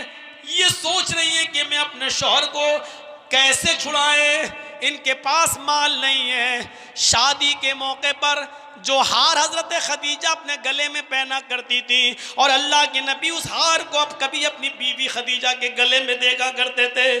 शादी के मौके पर खदीजा ने वो हार उतारा। अब मुझे नहीं मालूम कि वो हार सोने का था या चांदी का था या किसका था, बस वो हार खदीजा पहनती थी। जब ज़ैनब का निकाह हुआ तो खदीजा ने अपना हार अपनी बेटी ज़ैनब को दे दिया था। कहा था बेटी मैं तो बूढ़ी हो चुकी हूँ, अब तुम जवान हो, ये हार की अब मुझे नहीं तुम्हें ज़रूरत है, मैं अपनी निशानी ये तुम्हें दे रही हूँ। ज़ैनब ने अपनी माँ की उस निशानी को अपने गले में पहना और कभी नहीं उतारा। लेकिन आज ज़ैनब के पास इतना माल नहीं है कि वो अपने शौहर अबुल आस को छुड़ा सकें। हजरत ज़ैनब ने वो हार उतारा, और हार को उतारने के बाद एक रुमाल में बंद किया और बांधा, और बांधने के बाद अपने देवर से कहा, देवर जी इस हार को जो मैंने कपड़े में बांधा है मेरे अब्बू को दे देना, और उनसे इल्तिजा करना आपकी बेटी ज़ैनब के पास इस हार के अलावा, इस माल के अलावा और कोई माल नहीं है। अगर इस माल के बदले में, इस हार के बदले में अगर मेरे शौहर अबुल आस को छोड़ सकते हैं तो छोड़ दें।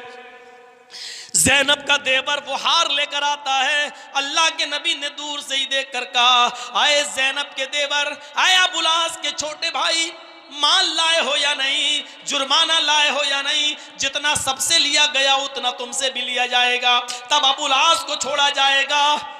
फरमाया हाँ लाया हूँ, लेकिन इसके अलावा आपकी बेटी के पास और कुछ नहीं है।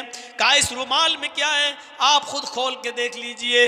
जैसे ही अल्लाह के नबी ने रुमाल खोला, उसमें वो हार देखा जिस हार को कभी 30 साल पहले आपने खदीजा के गले में देखा था, और उस हार को देखकर कभी आप खुश हुआ करते थे। उस हार को देखते ही मुर्गे बसमल की तरह तड़पने लगे।